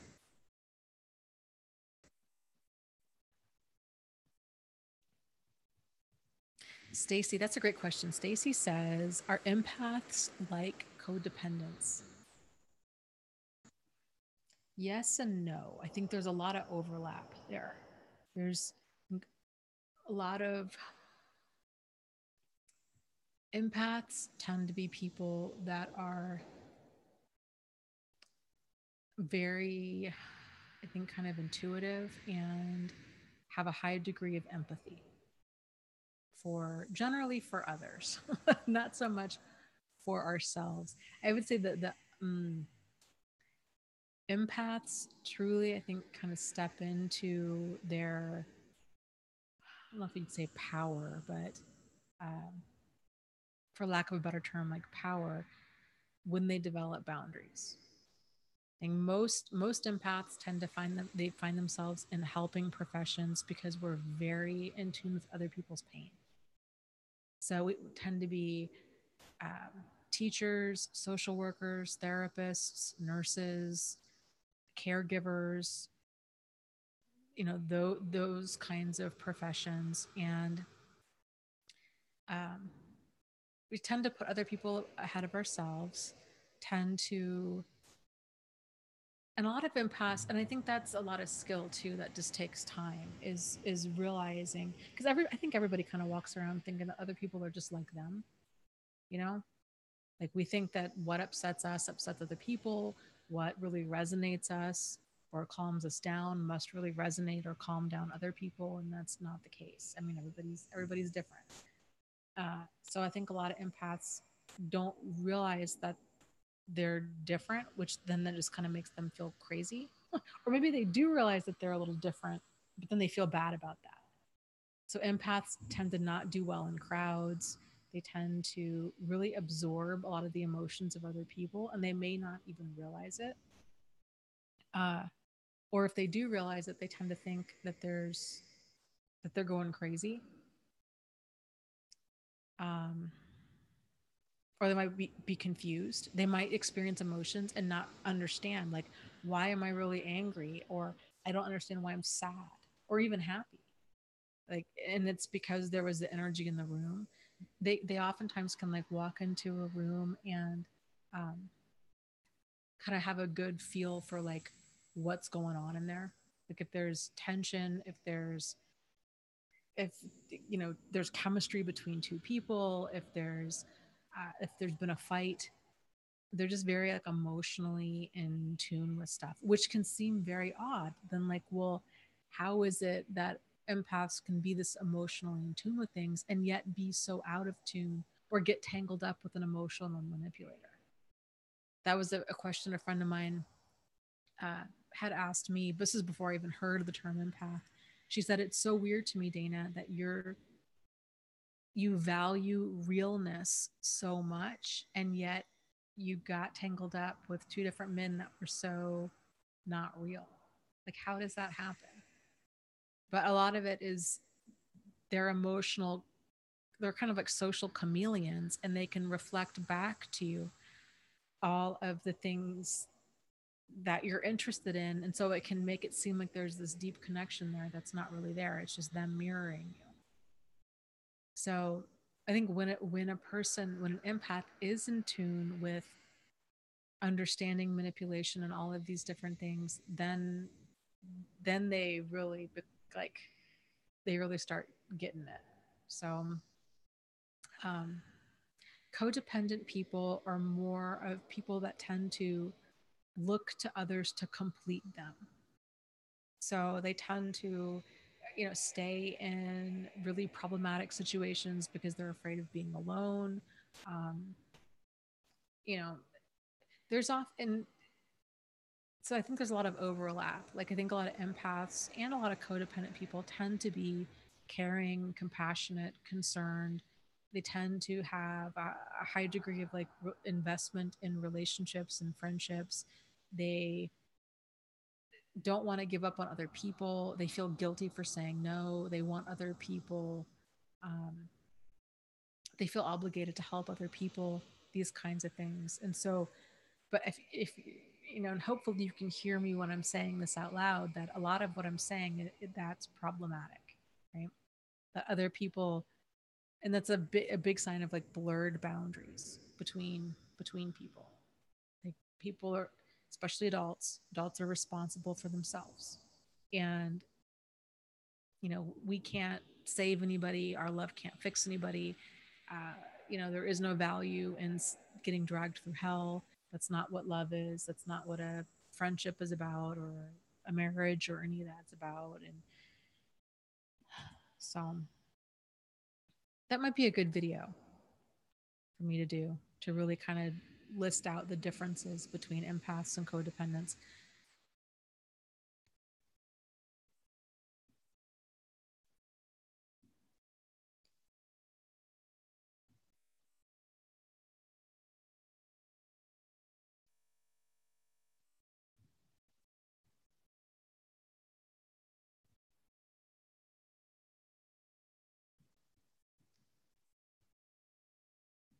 Yeah, Amber says, I worry too much about what everyone else is feeling and I forget to notice what I'm feeling. Yeah. And that's a sign of blurred boundaries. So a lot of this stuff can be so tricky because it can just really fly under our radar.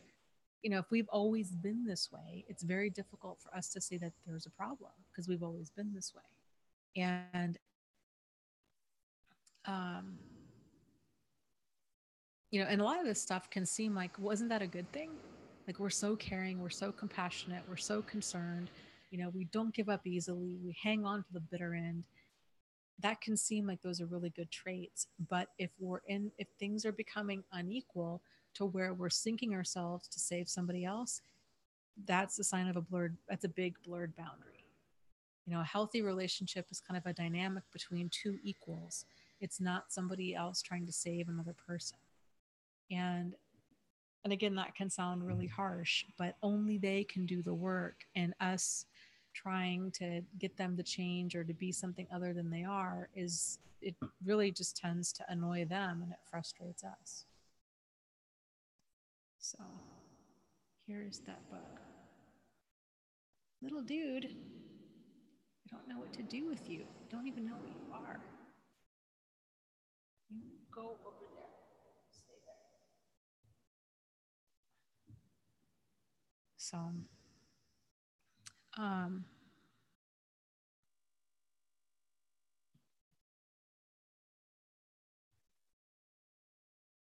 that's a great way to put it. Maria says codependents have self abandoned.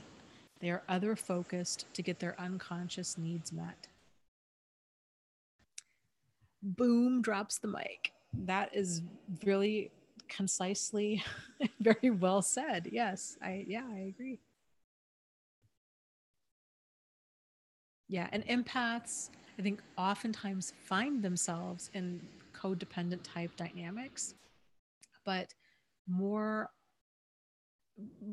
but once they learn boundaries, so like once a person learns kind of how to live a life of authenticity and they get reconnected to their emotions and they're engaging in equal dynamics and all of these things, and that codependency is not driving their life anymore, it might, and it can take a while to kind of root all of that out because it's how we've been doing things for decades.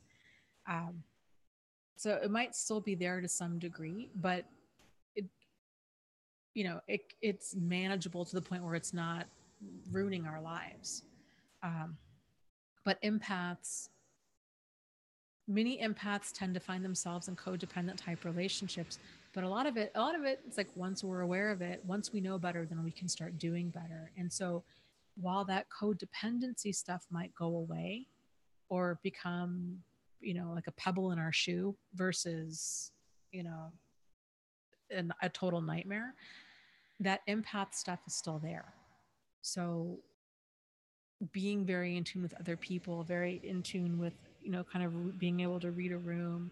Um, you know, there's a lot of other things that have to do with kind of, you know, being sensitive to crowds, picking up on other people's emotions, um, all of that stuff. It's still there, but with boundaries and realizing what's going on, then you can learn to better manage it. Like I do not do well with crowds at all.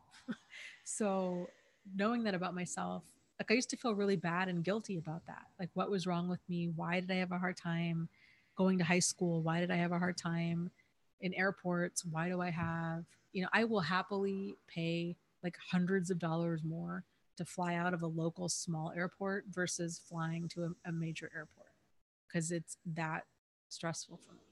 So like little things like that, like just kind of knowing yourself and then realizing it's just who you are and that's okay. And like, you know, you don't, like, you can just do you, you know, like you don't have to do what other people do if it doesn't work for you.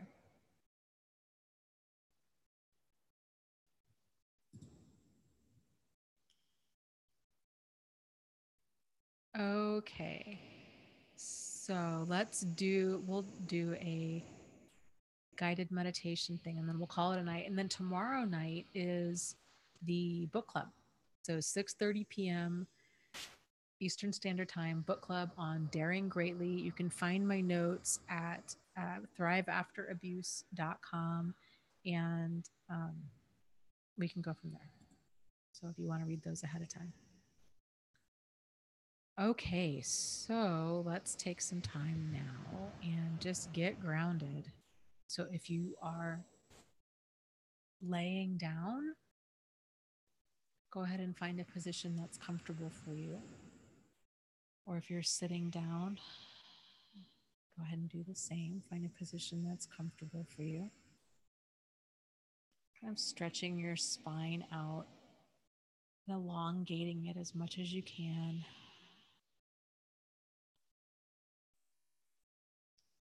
Feeling the weight of your body as you start to relax.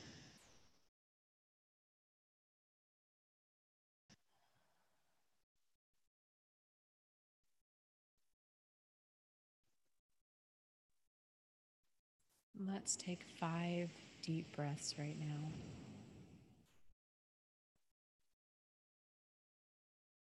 In through your nose.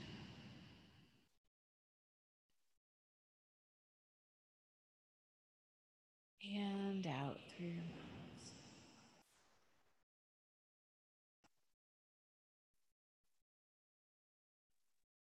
With each breath, feeling yourself becoming more and more relaxed.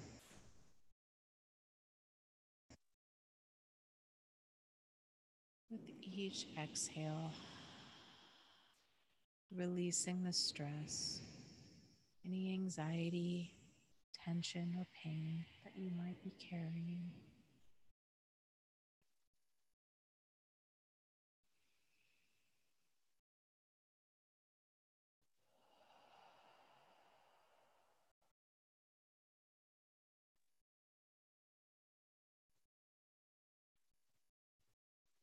Allowing your body to become heavy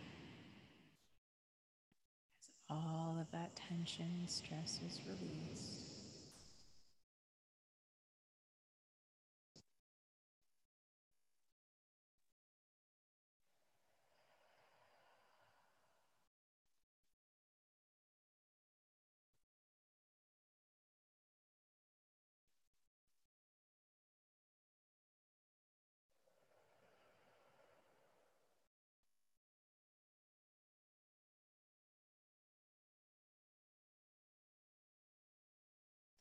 Now bringing your awareness to the top of your head, let's do something a little different. Let's try doing kind of a full body scan. So while we're doing this, bringing your attention to the top of your head, slowly moving your awareness down, paying attention to how you feel.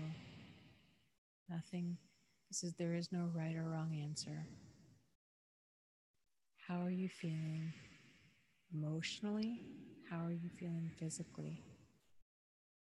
If you're noticing any tension, perhaps in your eyes or in your cheeks, moving down to your jaw. Our jaw is a very common place that people tend to store stress and tension. Allowing your jaw to fall open, letting your tongue fall from the roof of your mouth. Feeling what it feels like to have a relaxed jaw, letting that stress and tension go. Relaxing your head and your neck. Continuing to bring that scan further down to your shoulders, noticing if there's any tension or stiffness there. Letting it go if there is. And bringing your awareness down into your chest and your lungs. Noticing at this point your breathing. Are you breathing shallow? If you are, shallow breaths tend to occur in the upper lobes of your lungs. So you might feel yourself just breathing from a place of kind of high up in your lungs. Making a concerted effort with your next breath to bring that oxygen down to the bottom of your lungs, letting them expand and contract fully. This next breath, bringing it even lower, as if you're filling up not only the tops of your lungs and the bottoms of your lungs, but also bringing that breath into your stomach. Feel what it feels like to take in that deep of a breath.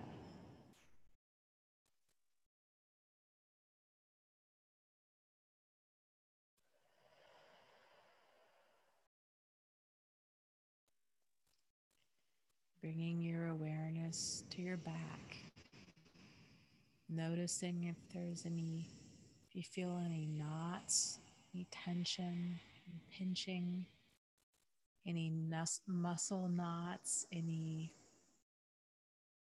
clenching, sending any breath that you need to those areas to help loosen them up. If you're having any knots or tension in your back, it might help to visualize them literally like a knot, and that you're pulling a string on that knot to release it. And sending a breath to that area, really opening up that space. And bringing your attention down into your hips, into your pelvis, into your lower back, into your glute muscles, noticing if you're feeling tense and if you're clenching, to release any of those muscles.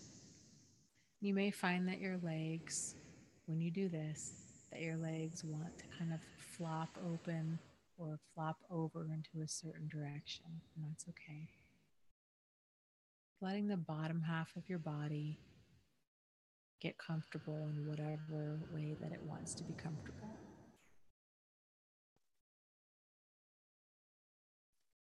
Bringing your attention down into your quadricep muscles and your knees. Releasing any tension. Noticing if you're locking your knees or squeezing your quads. Letting that go. Relaxing your calf muscles and your feet. Letting your feet move in any direction that feels comfortable to you.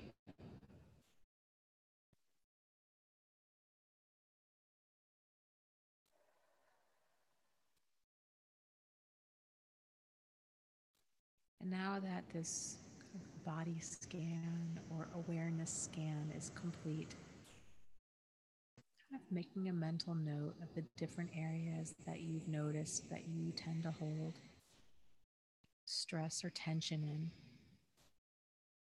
And making a mental note that in the future, to see maybe when you're driving in your car or you're having lunch or before bed, to revisit those areas and see if you're still holding tension in them. And if you are, to take some deep breaths and to let that tension go.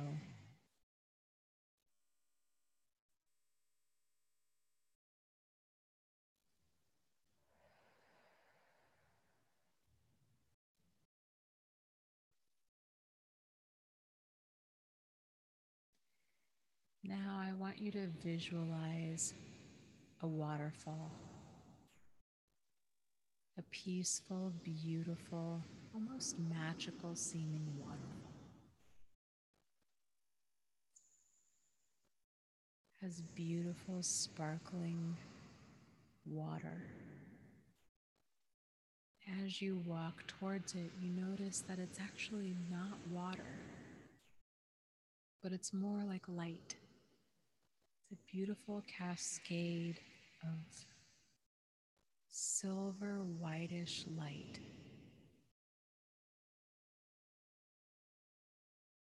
And then you realize that you can walk underneath it. And as you walk underneath it, feeling all of the negativity, the stress, tension, the pain being washed away from your body and being replaced by that beautiful healing light.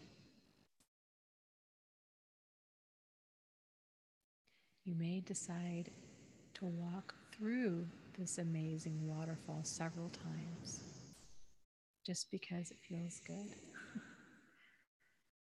And that's okay.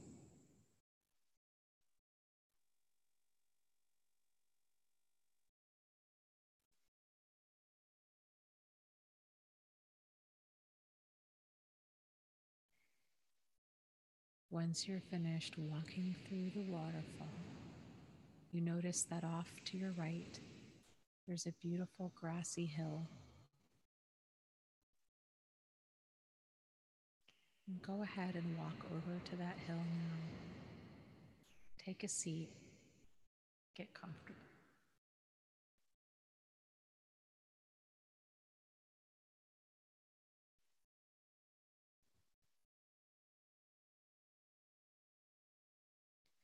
Realize that that beautiful healing light is still inside of you.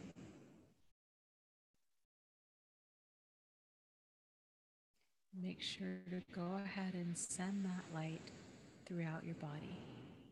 Feel it as it expands up to your head, down your arms, down your chest, into your legs and your feet.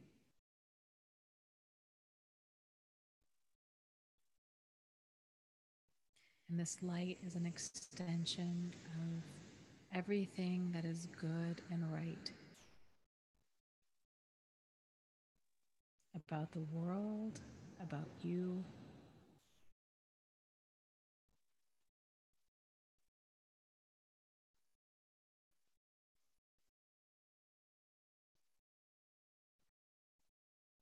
That light is always there.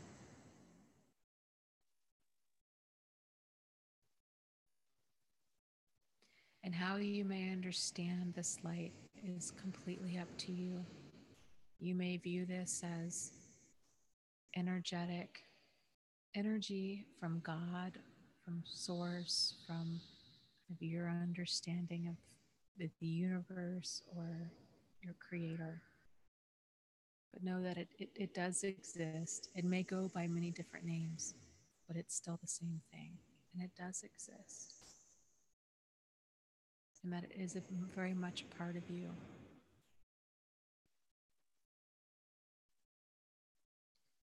And once you can feel that beautiful, amazing healing light filling up every single cell in your body, let's take 10 deep breaths now and visualize going out to other people that you feel maybe could use a hug and some of that light. Kind of giving them an energetic hug. Let's do that now. We'll do that for a count of 10 breaths.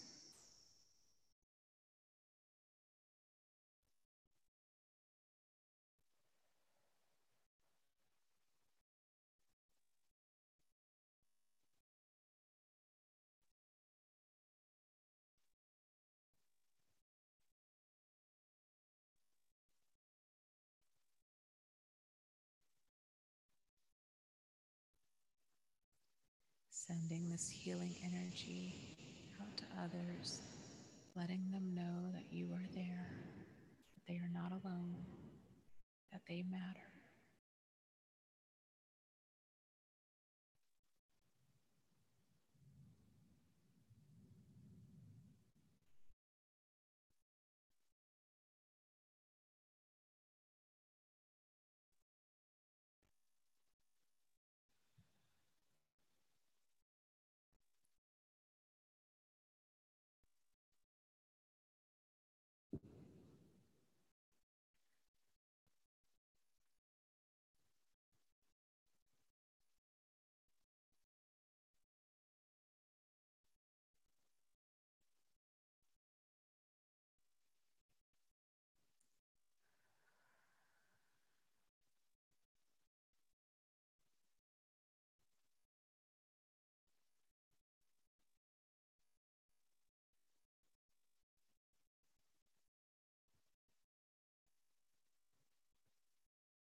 And when you're ready,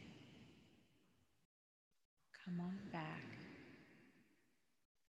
and make sure to give yourself a very big energetic hug, reminding yourself that you matter,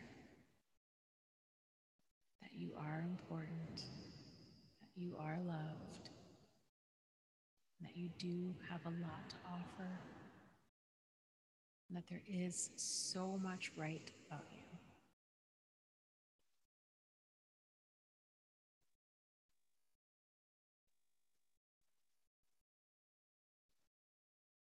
It can help to visualize the person giving the energetic version of you being the adult version of you, and the version of you that you're giving the hug to is the child version of you. So maybe like the 6-year-old version of you, letting you know that you matter and that you have value and that you love you.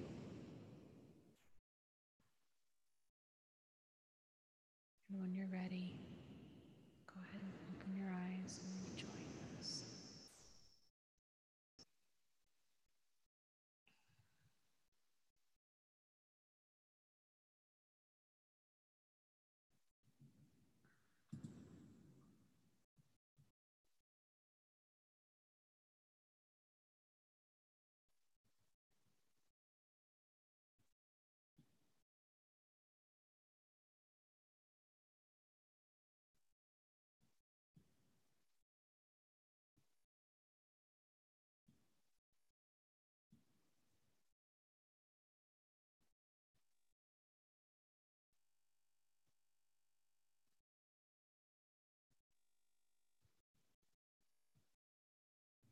Okay. So, welcome back. Thank you guys so much. I hope that helps. And just as a reminder of we are doing the book club live stream tomorrow night at 6:30 p.m. Eastern Standard Time. So I hope to see you guys there. And hopefully we'll have the volume and stuff figured out before then. We're going to work on that probably tomorrow. So I apologize. I don't know what that was about. So you guys have a fantastic evening. Thank you so much for everything. Lots of love to you guys.